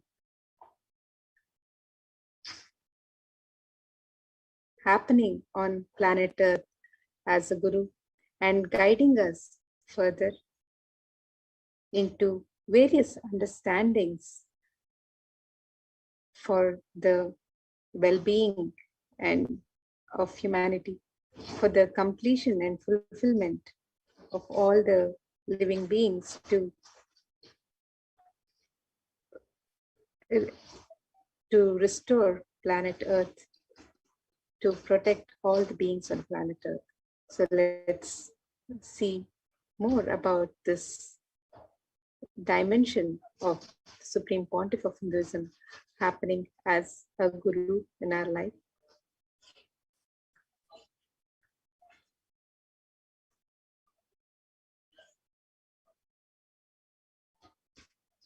And today, in the celebrations of Navaratri, as we celebrate the Navaratri during these 9 days, as we celebrate Devi and Bhagwan Venkateshwara, the Nithyanandeshwara Paramashiva Devalaya also offers various sacred rituals and sevas to Devi and to Bhagwan Venkateshwara during this time for the protection and well-being of humanity. On each of these 9 nights of celebration, Devi is adorned and decorated in her various manifestations and worshipped as her various manifestations. Let us now see some of the various rituals and sevas being offered to Devi Parashakti on these 9 nights of celebration. On day 1, we celebrated the manifestation of Devi as Rajarajeshwari, who bestows the protection from natural and epidemic calamities, for the removal of delusional arrogance, and bestows all boons upon the devotees. And on the second day of celebrations, we celebrated the manifestation of Devi as Devi Meenakshi, who bestows the protection from insecurity and of job loss and career loss. On the third day, which is today, we are celebrating Devi Parashakti as the manifestation of Devi Kamakshi, who heals us from all relationship problems and the ability to heal from the loss of loved ones.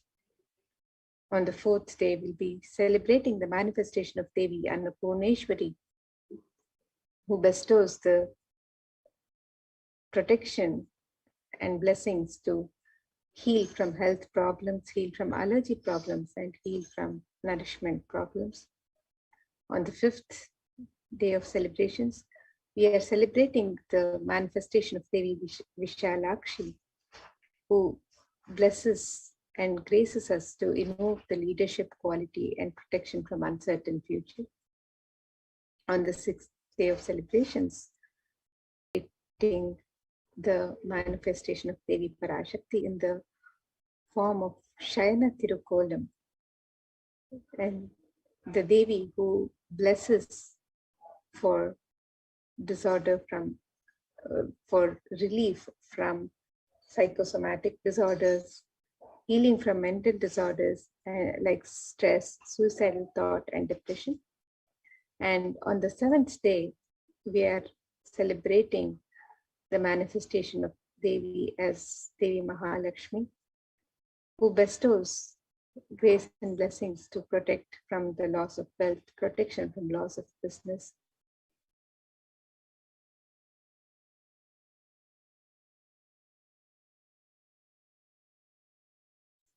And on the eighth day, we as Devi Durga, who bestows the protection from the coronavirus negativity protection from untimely dangers, protection from enemies. And on the 9th day of celebrations, we are celebrating the manifestation of Devi as Devi Saraswati, who bestows upon us the ability to grasp knowledge, the ability to achieve excellence in exams, ability to learn through new ways of learning, and and who bestows the grace for the ultimate knowledge, the supreme ultimate knowledge to be awakened in us.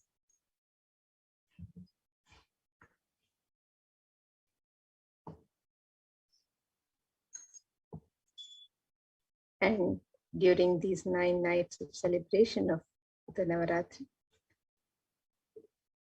we are also offering various sevas and rituals to the deities in Adi Kailasha Sarvadnipita, the Kshetra, where the Supreme Pontiff of Hinduism has consecrated all the gods and goddesses of Kailasa, where they are living deities. And in this sacred space, the rituals are offered by third eye awakened beings with the highest integrity and authenticity and as per the agamic injunctions.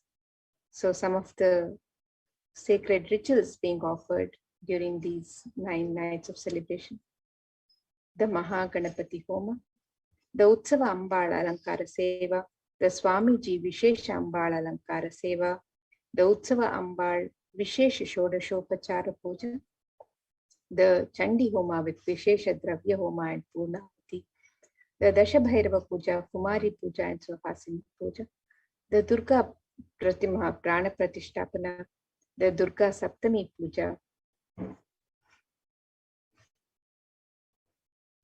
the Durga Saptami, Ashtami and Arati, the Devi Mahatmyam Parayanam, the Durga Ashtami Puja, the Durga Kumari Puja, the Durga Navami Puja, the Ayudha Puja, the Maha Naivedya Seva on Vijayadashami, the Pratyakshapada Puja on the Tulabharam offering on Vijayadashami, the Utsava Venkateshwara Alankara Seva, and the Utsava Venkateshwara Navakalasha Abhishekam.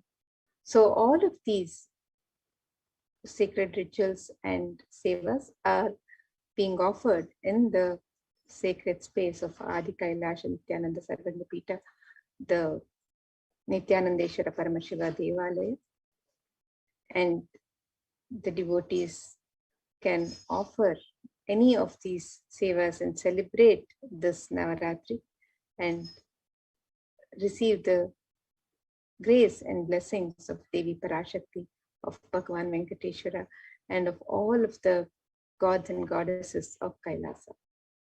So the Alankara Seva is the Seva, the offering of decoration to the deity.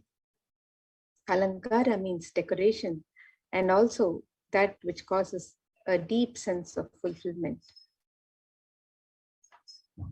It is from the Sanskrit root, alamkara, alam karoti iti alankara. That is alankara. So you can offer the alankara seva to the various deities that are worshipped and celebrated on these 9 nights.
is Nithyananda.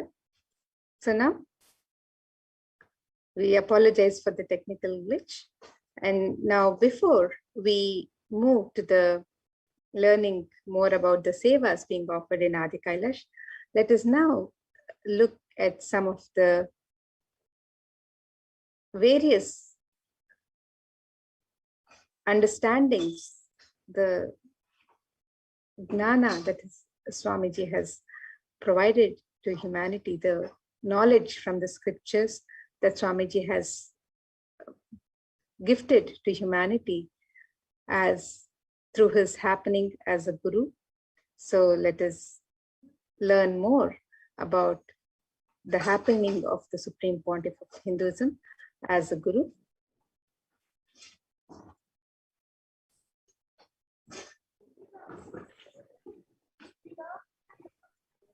Today, we start completing with others. Others means not just only your father, mother, husband, wife, brother, sister, or the human beings around you, everyone.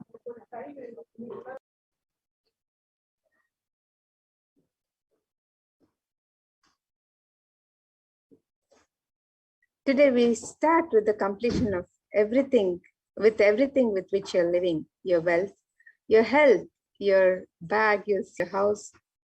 Please understand that all of these are a living part of your life.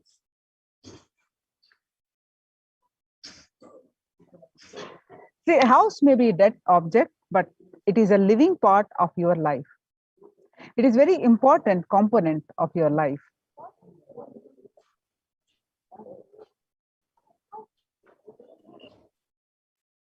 So the first thing you need to do is deciding, I have to bring completion with others, with whoever I'm living. I have to bring completion with whoever I'm living. Even if they don't want, I will stretch my best and I will decide I'm in the space of completion. Whenever they want, I'm open to have them. I'm open. I'm going to be in the space of completion. And whenever they are also ready, it will be completely complete. So completion with others does not mean you are going to apologize to them. No, it is not completion. Apologizing, saying sorry, I'm sorry, I made a mistake. This is not going to lead us to completion. Decide I'm deciding to drop the hurting pattern in my life or any incompletion, any misunderstanding, anything. I'm deciding to drop and I'm deciding not to bring them in, not to give life to them again. So deciding this is the completion. Deciding this in your inner space is the completion with others. So completion starts with a decision. So deciding, first we need to decide, whoever I am living with, I am going to live with the completion. Going beyond right, wrong is completion. Deciding, I am dropping this incompletion, hangover of the past, and I will not allow this to happen once more.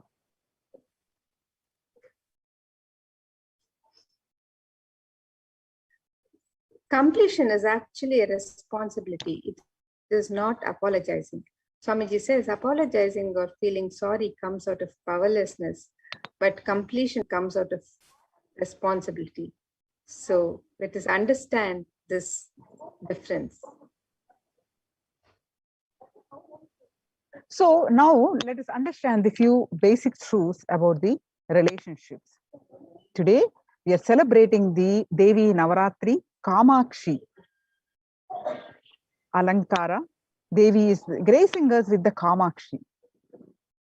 So the Kama is the desires, all the desires she fulfills. So with her blessings, let us decide to be in the space of completion with everyone around us. So let us understand the few basic truths of relationships. They are not something outside you. It is the very extension of you. How you feel about that is what you project on others. If you have guilt, if you have guilt, carrying something, guilt inside you, some part of it is fighting with you. You will express only that consciously and make enemies of you. So if you are carrying some powerless cognitions or powerless feelings, emotions, which puts you in powerless, then you project those feelings to the people around you and create enemies, create conflicts in our life.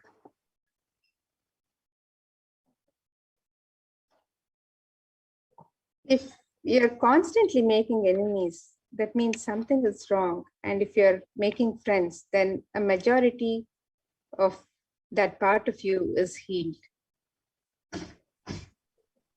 So your experience of you and you projecting, you whatever you project in different relationships. So your experience of you, what you experience inside of you with your feelings, with the emotions, that you, the emotional part of you, you project in all different relationships, with your brother, with your sister, with your husband, wife, all the relationships, with your kids, whatever you're carrying inside, the emotions, you project those into the relationships, the people around you, which causes the damage in the relationships.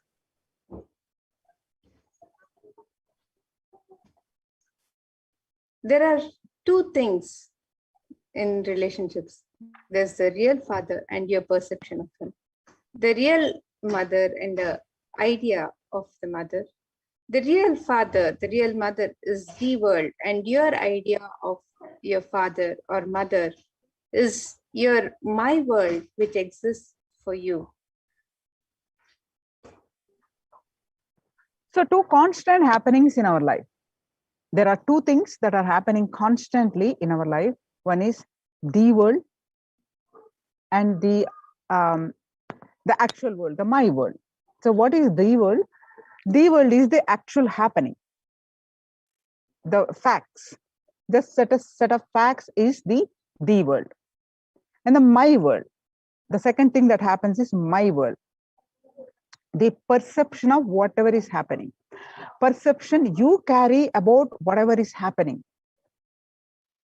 That perception changes for each one of us. The actual happening is the world, that set of facts, but each one of us perceive by our own ideas of how certain things to be done, our own judgments about people, about everything happens in the life, our own labels, our own ideas, our own opinions about everything on the how about life and about everything, and notions, interpretations, beliefs, experiences, expectations, memories, everything what we carry inside us as perceptions.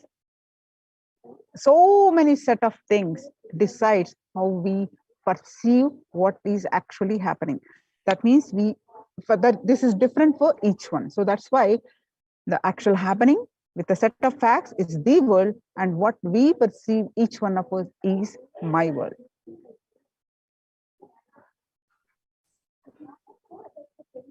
So here you can see the illustration of the world and my world. The world is the actual happening which is given by the facts of the world. They're just a set of facts. And my world is your judgments, labels, ideas, opinions, notions, interpretations, beliefs, experiences, expectations, and memories. It is your interpretation of the happening given by your cognition. So the relationships that we have, the relationships are shaped by your cognition. So your cognition is responsible for the way you relate with life and with the people in your life. So it is your cognition that makes or breaks your relationships. So in Bhagavad Gita, 4th chapter, Jnana Karma Sannyasa Yoga, 11th verse, Bhagwan very beautifully says, Ye yathamam praptayante tan tada eva bhajami aham mama vatmaima anuvartante manushyaha partha sarvasaha. That means Bhagavan Krishna very beautifully describing that whatever form in which you approach me, I appear to you in that form. You always see the world the way you are, not the way the world is.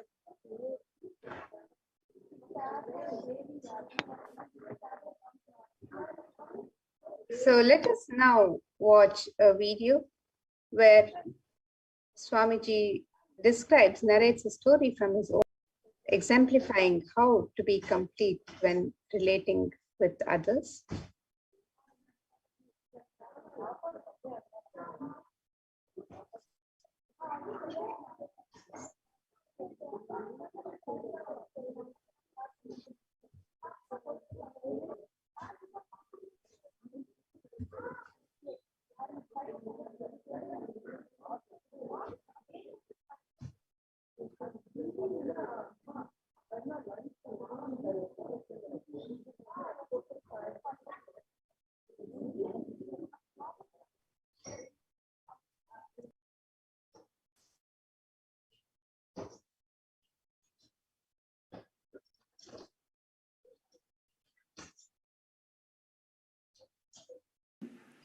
The moment he saw me, he got up and he rushed towards me to hit or to tell, how dare I walked inside the room without asking, excuse me, sir. May I come in, sir? He got up actually to hit me.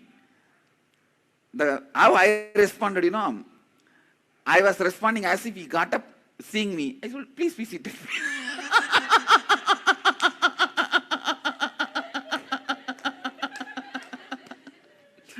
உட்காருங்க.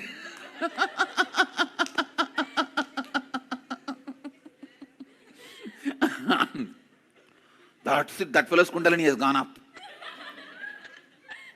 And he caught hold of my one hand and started twisting and started wiping my vibhuti. The moment his hand touched my vibhuti, that's all, my Kundalini has gone up. And I just held his one hand with one hand, that's all. At least my 10 teeth has gone into his hands. And he's screaming, hey, leave me, hey, leave me, hey, leave me. And real bite, not ordinary, real bite.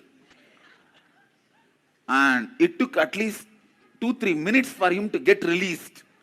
I bit him in the right hand. And nicely. And finally when he released his hand, he saw it's bleeding. And all 5-6 teeth mark. And I was nicely wiping my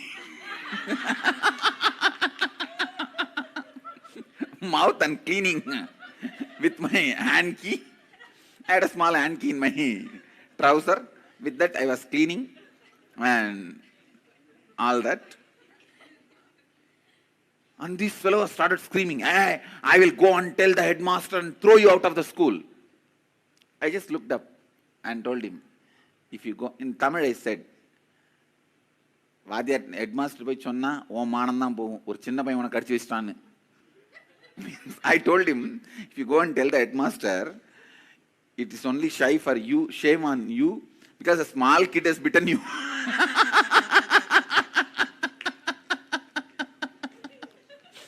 And that fellow was so angry. He said, even if it is shame on me, it's okay, I'll go and tell the headmaster. And the next word which I uttered only, I shook him. He had an extramarital affair with another one teacher. And both of them will come to the temple every day and sit under the banyan tree. And that usually I used to sit on that tree only. So I've heard about them, but I never thought I will go to the same school and same teacher. And they will come and sit and flirt there only. It's a remote area in the temple. I usually used to sit on that banyan tree.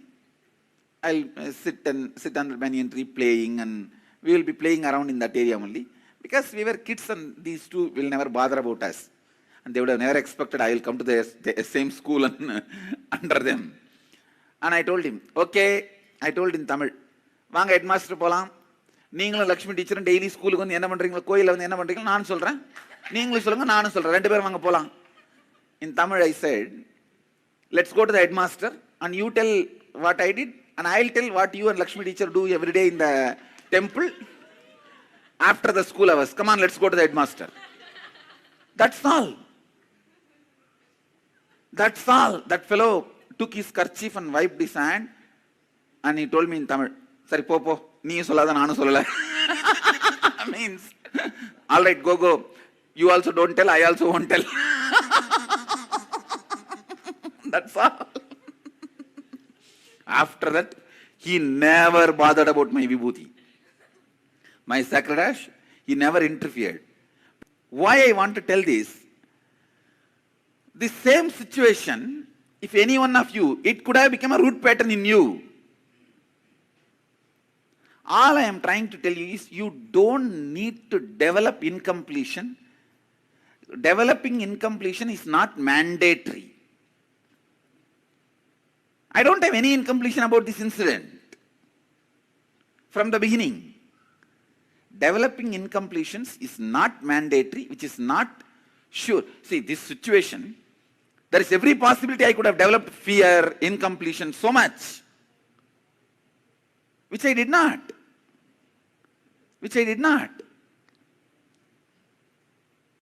How many of you understand what I am saying? That's all. So you need to know whether I also had a problem from him, but I did not develop incompletion. Whether the other person created problem or not is different, but developing incompletion is whose freedom? It's your freedom. Making incompletion out of that happening is your decision. So for 100% all incompletion, you are responsible. What they have done may be right or wrong, but it does not need to become incompletion. You see, what the teacher did is complete abusal. Wrong. But it never became incompletion in me. Recently, few years before when I went to Tiruvannamalai, he came and had my darshan. Later on. Because after some time the teacher became headmaster and that his wife died and he married the same teacher with whom he had an extramarital affair. He married the same teacher and that teacher also died. Now he is retired. He came and touched my feet. I picked up the same right hand and touched him. He said, "You leave me." Leave my hand. It never became a pattern in me, incompletion in me. Even though what he did was completely wrong, I never created an incompletion in me. So what others may do right or wrong, but that does not mean you have to develop incompletion. So any incompletion you have developed, who is responsible? You. Supposed to do completion? You. Make them understand about completion, the other person, then explain incident by incident and listen to their response also. Most of the time, completely it would have been misunderstood by you. My world is completely wrong. So listen. And finally, complete. Tell them clearly, whatever is right or wrong, now I am dropping it, I am completing with you. Over. With this, I am not going to carry any more powerlessness. Incompletion with you. Over. Declare completion. Do this with every relationship, whoever is alive and reachable. If they are not reachable, not alive, do it only with the mirror and the other person.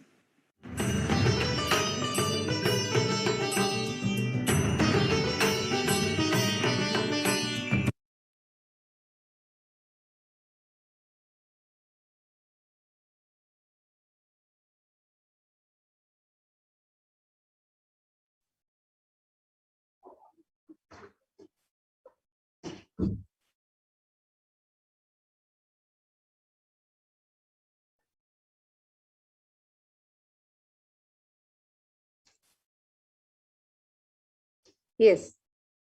So now let us understand this revelation of how we respond to the perception of the happening, the world and my world.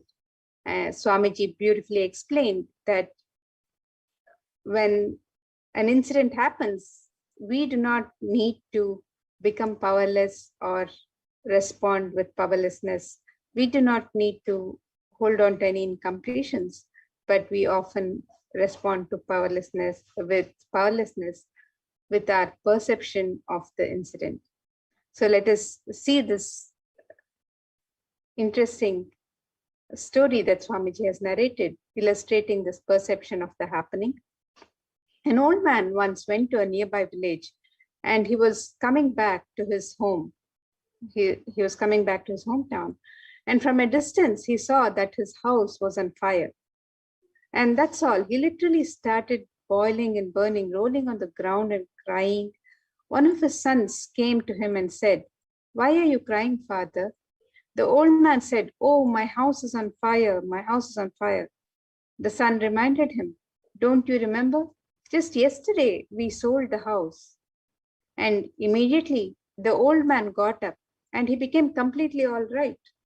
He was okay. All his suffering, his pain, everything disappeared. Everything became all right for him. But in a few minutes, the second son came and told him, "Father, we sold the house, that's true.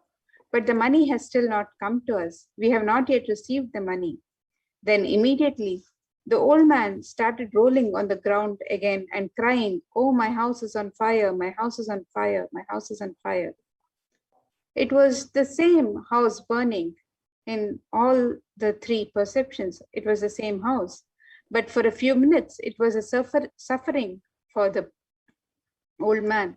The next few minutes, when he perceived that it was not his house, it was not a suffering for the same person. Then again, it was his house and it was a suffering for him.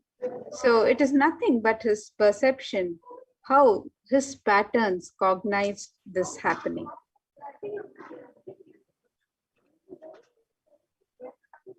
So now let us do one assignment.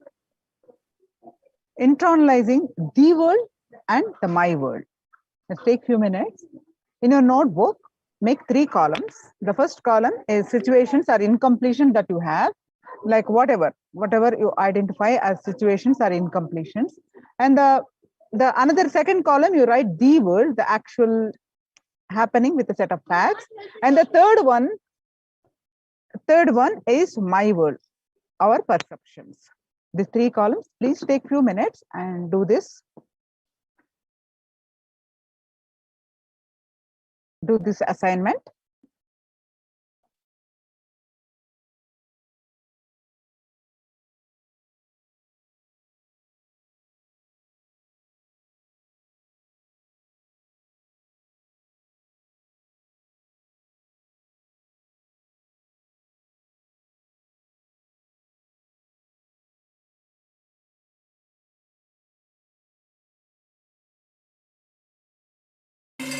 I welcome you all with my love and respect. Let you all open all your 3 eyes. Om Nithyananda Paramashivoham.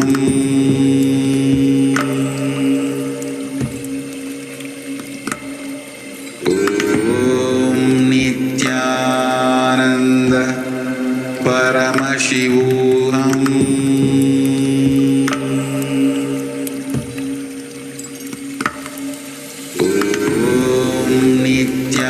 Nithyananda Paramashivoham.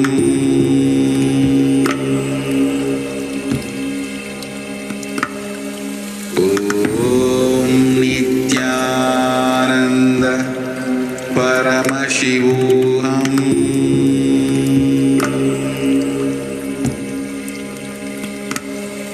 Om Nithyananda Paramashivoham.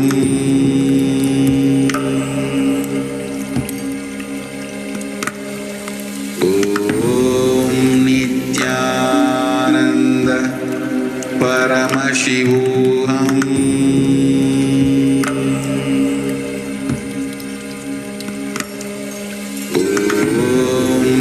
Nithyananda Paramashivoham.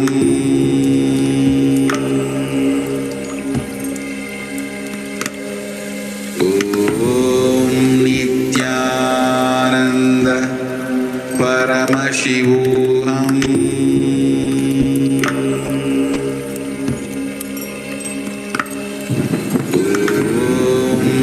Nithyananda Paramashivoham.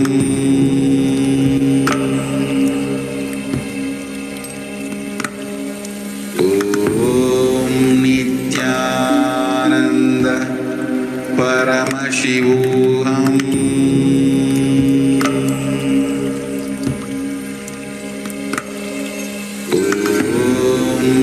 Nithyananda Paramashivoham.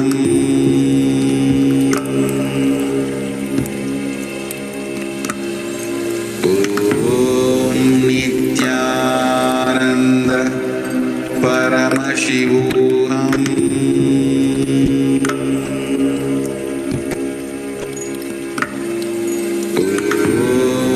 Nithyananda Nithyananda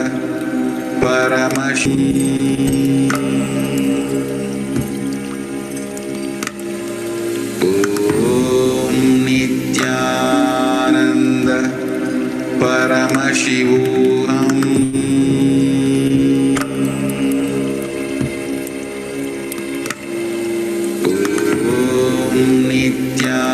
Nithyananda Paramashivoham. Nithyananda Paramashivoham.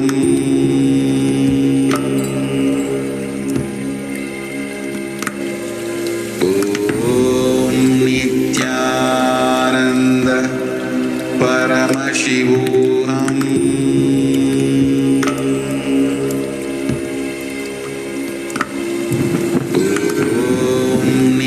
Nithyananda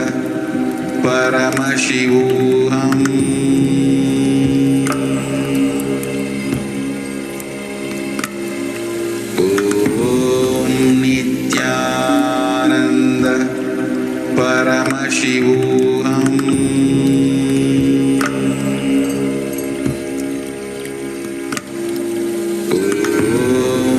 Nithyananda Paramashivoham.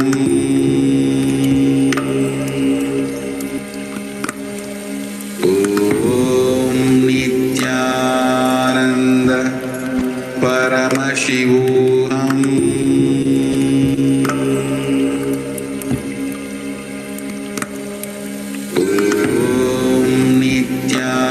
Nithyananda Paramashivoham.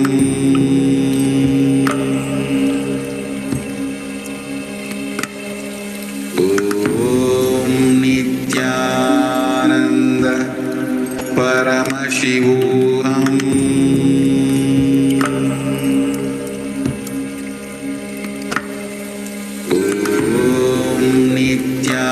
Nithyananda Paramashivoham.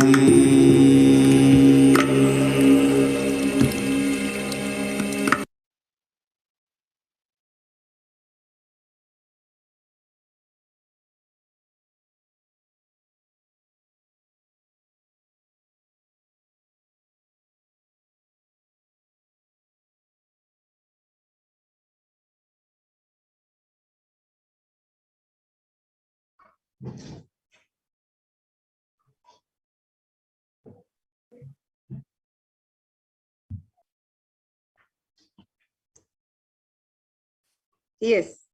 So now, if you've penned down the 3 columns for the situations that are incomplete for you, if you've penned down the thee world and the my world, you can now internalize this truth that Swamiji is giving us, that first you have to take responsibility for everything happening around you. You have to cognize that you're the source of everything happening around you. See, what is the purpose of completion is not just healing of relationship. Your whole energy and consciousness will be different. Please know that what happened was not wrong. What is happening is right. Completion is right. Past is not wrong. You are not blaming or complaining. You are only complete and dropping it from your inner space.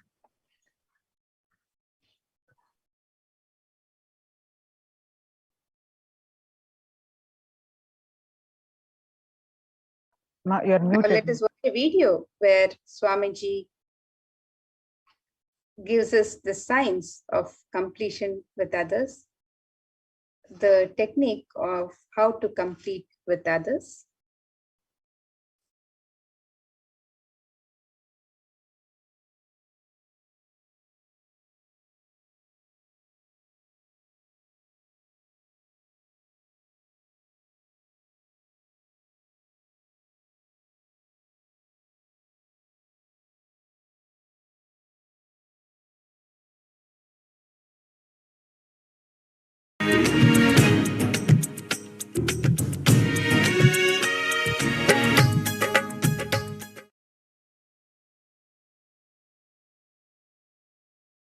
How many of you, when you did the process yesterday, the world and my world, understood it is you who messed up everything in your life? It is you who is supposed to repair everything in the life. How many of you understood that? All right. How many of you think we should really repair it? Very seriously, sincerely, you want to repair it. I'll give you step by step. How many of you think you don't need to repair it? You are not responsible. Raise your hand. No, really, I want to see. Thinking, why should I? No, I want you to understand, unless you decide, repairing cannot be done. Unless you decide, repairing cannot be done. Repairing cannot be done. Listen. Today we start completing with others. Others means not just only your father, husband, wife, brother, sister. The human beings around you. We will start the completion with everything with which you are living. Wealth, your health, your bag, your seat, your pets, your car, your house. Please understand, all these are living part of your life. They may be dead objects, but they are living part of your life. See, a house may be a dead object, but it is a living part of your life. How many of you understand what I am saying? It's a very important component of your life.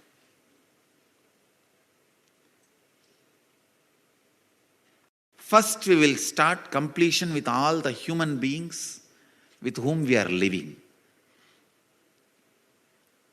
First step, completion with everything. With every human being. First thing you need to do is deciding, I have to bring completion with others, with whoever I am living. I have to bring completion with whoever I am living. Even if they don't want, I will stretch my best and I will decide I am in the space of completion. Whenever they want, I am open to have them. I am open. I am going to be in the space of completion. Whenever they are also ready, it will become completely complete. Understand? Completion with others does not mean you are going to apologize to them. No. Apologizing is not completion. Asking sorry is not. So many people were saying, I want to apologize, I am sorry. No, I am sorry is not completion. I am deciding to drop hurting pattern in my life, or any incompletion, misunderstanding, anything. I am deciding to drop, and I am deciding not to bring them, not to give life to it again. See, past, you can't say you are wrong or you are right. No one can say you are wrong, you are right. It is not apologizing. It is not feeling sorry for that. No. Deciding, I am dropping this incompletion, hangover of the past, and I will not allow this to happen once more. Completion is actually responsibility, not apologizing. See, apologizing or feeling sorry comes out of powerlessness, but completion comes out of responsibility. Understand the difference. Please listen, see the difference. Now when I am saying you need to complete with your mother, with your father, with your brother, with others, I am not asking you to apologize. I am not asking you to call them and say, oh sorry, oh sorry, oh sorry, bus bus. No. No. Feeling sorry comes from powerlessness. That is not completion. When you call, you explain, this is what has been perceived by me. Here, I am not interested in looking into you are wrong or I am wrong. That will only create more and more anger, hatred and suppressed violence. I am only saying one thing. I am ready to drop the past and its powerlessness, incompletion. I am declaring I am dropping the past and I am complete. I don't have incompletion. And I will not create any incompletion anymore. Your decision and declaration, when it reaches them, you will suddenly see they also open up and start coming towards completion. But first, you need to be prepared. The first step, preparation for you. Sit with any one person in the hall. First, invoke your mother in that person and complete. Then go to the another participant and invoke the father in the person and complete. Don't invoke everybody in one person. No. One person, and with whoever you need to complete. Here, complete. Then, without the person, sit with the mirror and invoke that person in the mirror. Invoke your mother in the mirror. Talk loudly, not silent completion. No. Talk loudly as you are talking to your mother and complete. Invoke your father. Talk loudly as you are talking to your father and complete. Listen. First step, with the participants, you will sit and do completion. Second step, with the mirror, you will sit and talk and do the completion. Third, only you are going to call them and start talking to them. How many of you understand? First, do the first step and second step. If they are dead, by invoking in the mirror, if you do completion, that's enough. And if there is a legal problem, calling them, they may record and create a problem. You don't need to call them. Yes.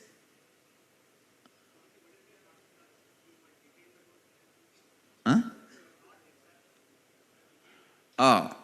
If you know that they are still alive and if you have the ability to reach out to them, you should reach out. First, you don't even go to that step. Let us first do these two completion. Then you will have a lot of questions. I will answer them. I will help you to do these two completion first. That will take away the anger and vengeance and misunderstandings and suppressions you have. Let that come out. Let you be healed.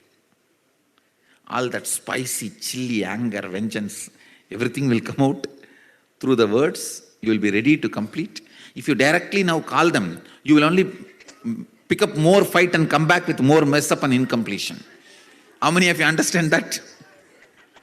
That is why I am not going to let you call them now.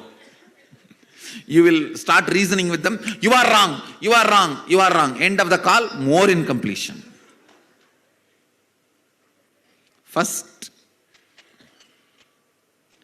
even if your relative or the person with whom you have to complete is in the hall, you will not talk to them directly.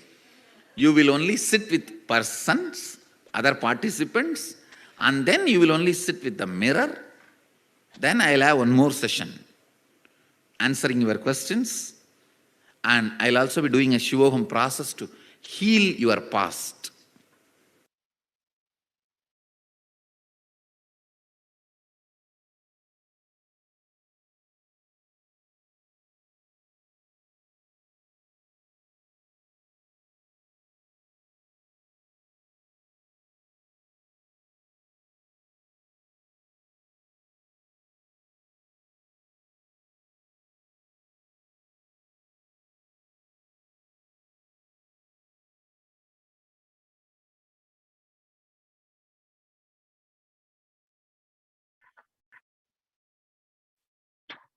So the two-step completion with others is, step one is invoking the relationship in Swamiji's Atmamurti and completing with them, and verbally talk, not mentally.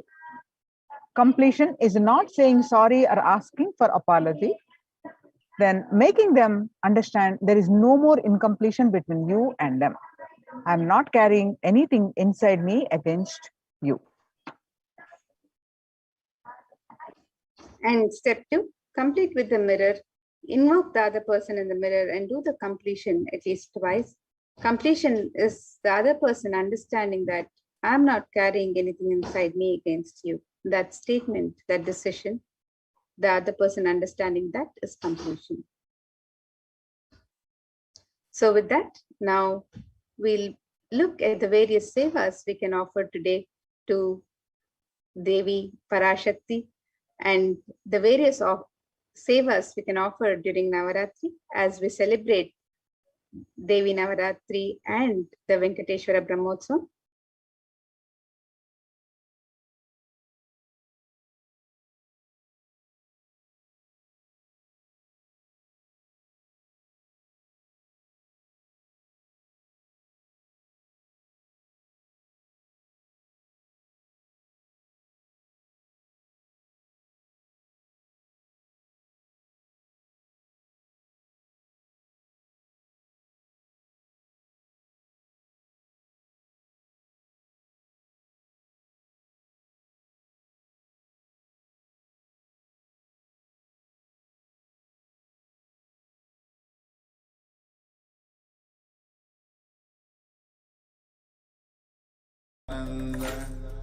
Paramashivoham.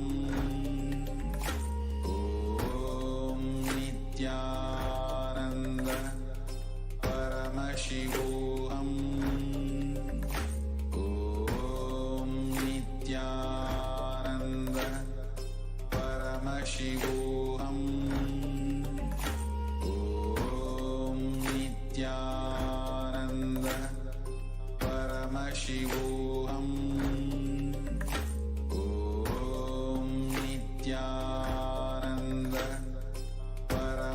Paramashivoham.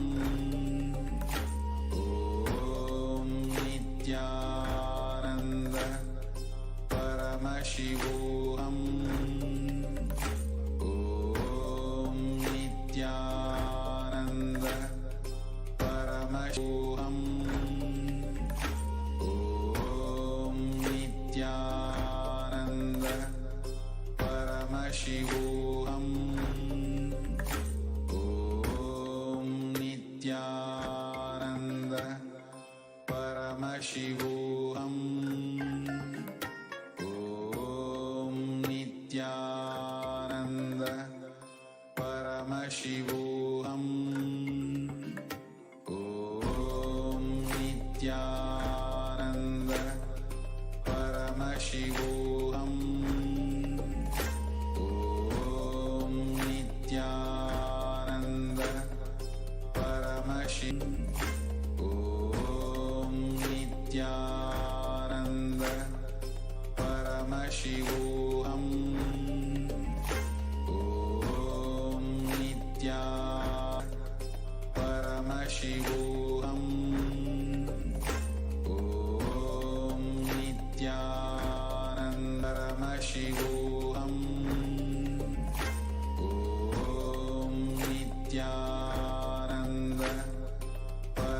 Paramashivoham.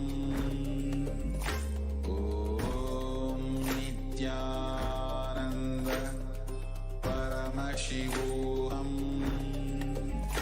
Om Nithyananda Paramashivoham.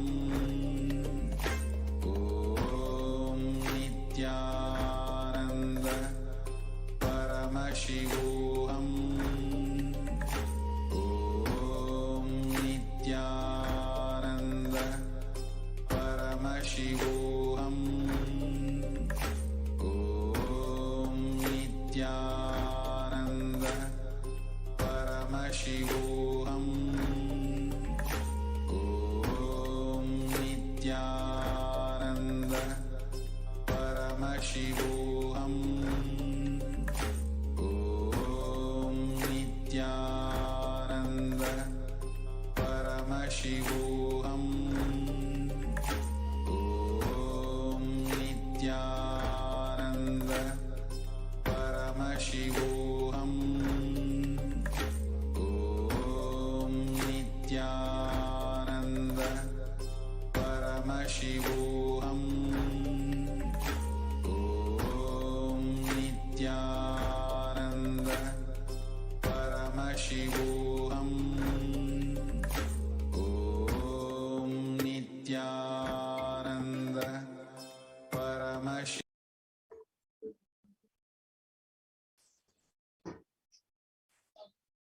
Yes, Nithyananda. So now let us see the various manifestations of Devi that we'll be celebrating this Navaratri, and the various offerings we can make to Devi Parashakti and Bhagavan Venkateshwara during this Brahmotsam. So on day 1, we have the manifestation of Devi Rajarajeshwari. On day 2, manifestation of Devi Meenakshi. Day 3, the manifestation of Devi Kamakshi, which is today. Devi is celebrated in her manifestation of Devi Kamakshi. Day 4 is Mata Annapurneshwari. Day 5 is Vishalakshi.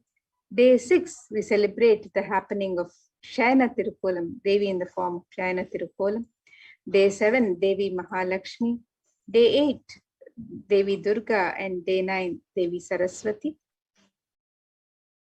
And we have the various offerings of Mahaganapati Homa, Utsava Ambal Alankara Seva, Swamiji Vishesha Ambala, Utsava Ambal, Vishesh Shodashopachara Puja, Chandi Homa with Vishesha Dravya Homa and Purnahuti, Dasha Bhairava Puja, Kumari Puja, Suhasini Puja, the Durga Pratima Prana Pratishtapana, the Durga Saptami Puja, the Durga Saptami, Ashtami and Navami Arati, Puja Arati, the Devi Mahatmyam Parayanam, the Durga Ashtami Puja, Durga Kumari Puja, Durga Navami Puja, the Ayudha Puja, the Maha Naivedya Seva on Vijayadashami, the Pratyaksha Pada Puja on Vijayadashami, the Tulabharam Seva on Vijayadashami, and the Utsava Venkateshwara Alankara Seva and the Utsava Venkateshwara Navakalashabhishekam for Bhagavan Venkateshwara. So all of these various offerings are being made available for all the devotees on the website www.kailasamailer.com/sevas. So we have the various Alankara Sevas at $508 that you can register for. The Utsava Ambal Alankara Seva is the Alankara Seva of the Utsava Murti of Devi Parashakti in her various manifestations, which bestows the deep fulfillment of life and thereby taking us closer to the Guru who liberates us from the cycle of birth and death. And the Swamiji Vishesha Ambal Alankara Seva is the Alankara Seva of the Sachala Murti of the Supreme Pontiff of Hinduism in the Garbha Mandir of the Nithyanandeshwara Paramashiva Devalaya, decorated in the various manifestations of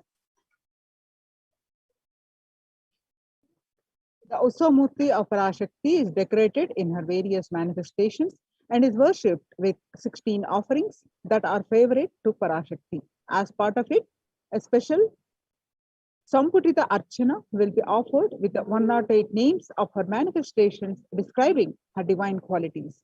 Samputita Karana is unique to the Shakti Sampradaya, where two mantras are merged together to offer worship. A select verse from the Devi Mahatyam will be merged with the 108 names and the Archana is done. And we also have the Chandi Homa, which is offered every day with the Vishesha Dravya Homa and the Purna, which is offered for 5,008 USD. So you can offer this seva, this sacred ritual to Devi Parashakti on any of these 9 nights of celebration. The chanting of the Sanskrit mantras brings out the latent powers that exist within us. And when these Sanskrit mantras are chanted by the power manifestors or Dvijas who are reborn from the Shaktipada of Paramashiva, they manifest intense life positive blessings, literally clearing the air of through any of the fire ritual. And we have to have the cosmic permission to invoke Chandika Parameshwari in the Agni and worship her by chanting the Devi Mahatmyam. And this sacred fire ritual demands the japam of incantation of the Devi Mahatmyam to be repeated 10 times to bring a cosmic alliance to invoke Chandi Devi in the Agni. And this sacred offering of the Chandi Homa, the offering of the Chandi Homa with the Vishesha Dravya Homa and Purnahuti, is being offered every day with the utmost, as per the Agamic injunctions, with the utmost integrity and authenticity by the third eye awakened beings in the sacred space of Adi Kailasha. So you can make this offering of the Chandi Homa, the Vishesha Dravya Homa and the Purnahuti on any of these 9 nights of celebration. And you can sign up for this on the website www.kailasamailer.com/sevas.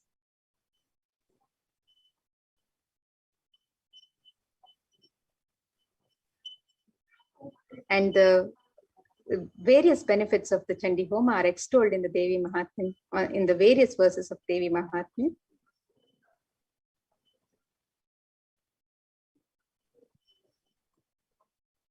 And offering of the Rajarajeshwari Ekadasha Dravya Abhishekam and Snapana Abhishekam. And this is a very special Abhishekam where, as per the Shakta Agamas, 11 types of Dravyams and Abhishekam items such as rice flour, turmeric powder, Jaladravya powder, Panchamritam, milk, curd, ghee, honey, sugarcane juice, fruit juice, tender coconut water, and Kandajalam is offered to the Moolavat Rajarajeshwari in the Nithyanandeshwara Paramashiv Devalayam. And finally, the energized waters of the Chandi Homa Kalashas and the Shankha, the conch, which have been consecrated during the entire day by various powerful mantras and rituals, are offered onto the deity of Devi Rajarajeshwari. The next is a Kumari Puja, Dasha Bhairava Puja, and Suhasini Puja. Rarest of rituals when Devi Parashakti is invoked in living persons and worshipped. Through the initiation and blessings of the Supreme Pontiff of Hinduism, the 9 forms of Devi manifest in the women and kids present for the puja and accept our offerings and worship. Hinduism is a religion where everything is auspicious and is an embodiment of Parashakti. When one witnesses the worship of a physical body which is radiating Parashakti, the highest auspicious thought current that occur in that person will be mirrored in our brain as well. A heightened feeling of connection to Parashakti will manifest when we see her in a physical form receiving our worship Parashakti. The cost is $1,008 US. Yes, For and all we the can three. also offer the Kumari Puja and the Dasha Bhairava Puja, which is offered to children.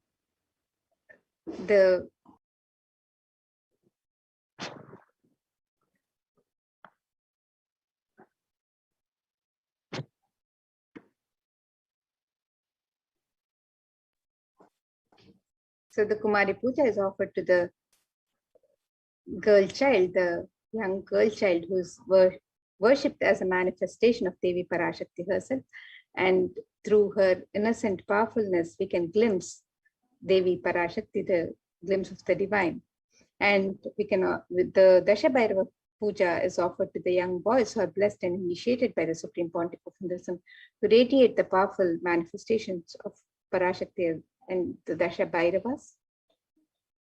And the Suhasini Puja is offered to married women who are the initiate of the Supreme Pontiff of Hinduism, who sit as the form of Parashakti. And this unique revival of worship is one of the rarest where Parashakti is actualized and embodied and represents an actual physical body of Suhasini. As the Supreme Pontiff of Hinduism says, women are an embodiment of Parashakti, and here is a unique ritual in Hinduism recreating the same sacred sentiments that Sri Ramakrishna had when he offered the Jadadatri Puja to Sri Sharada Devi.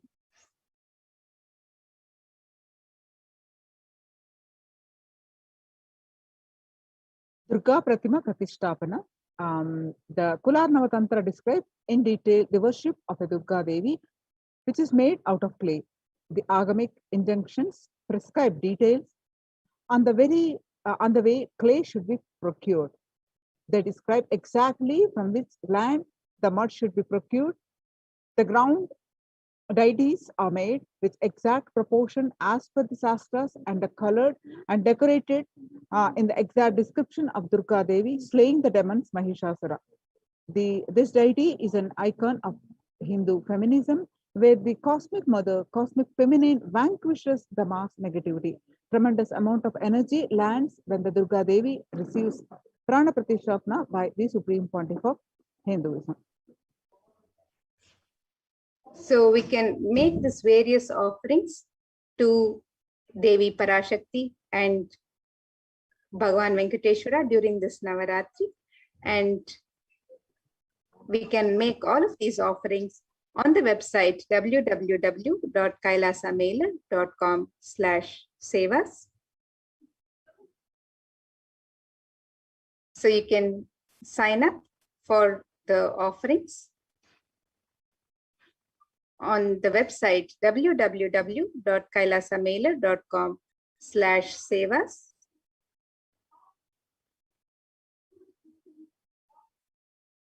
So with this, now we'll get ready for the darshan and the rituals happening directly from the sacred space of Adi Kailash Nithyananda Paramashiva Devalaya, and get ready to receive the darshan of the Supreme Pontiff of Hinduism, manifesting as the Nijavatar of Devi Parashakti and Paramashiva himself, as the Sarvadeva Deva Swarupa, and also the sacred rituals from Adi Kailash. So let's now get ready for the darshan and sacred rituals and worship.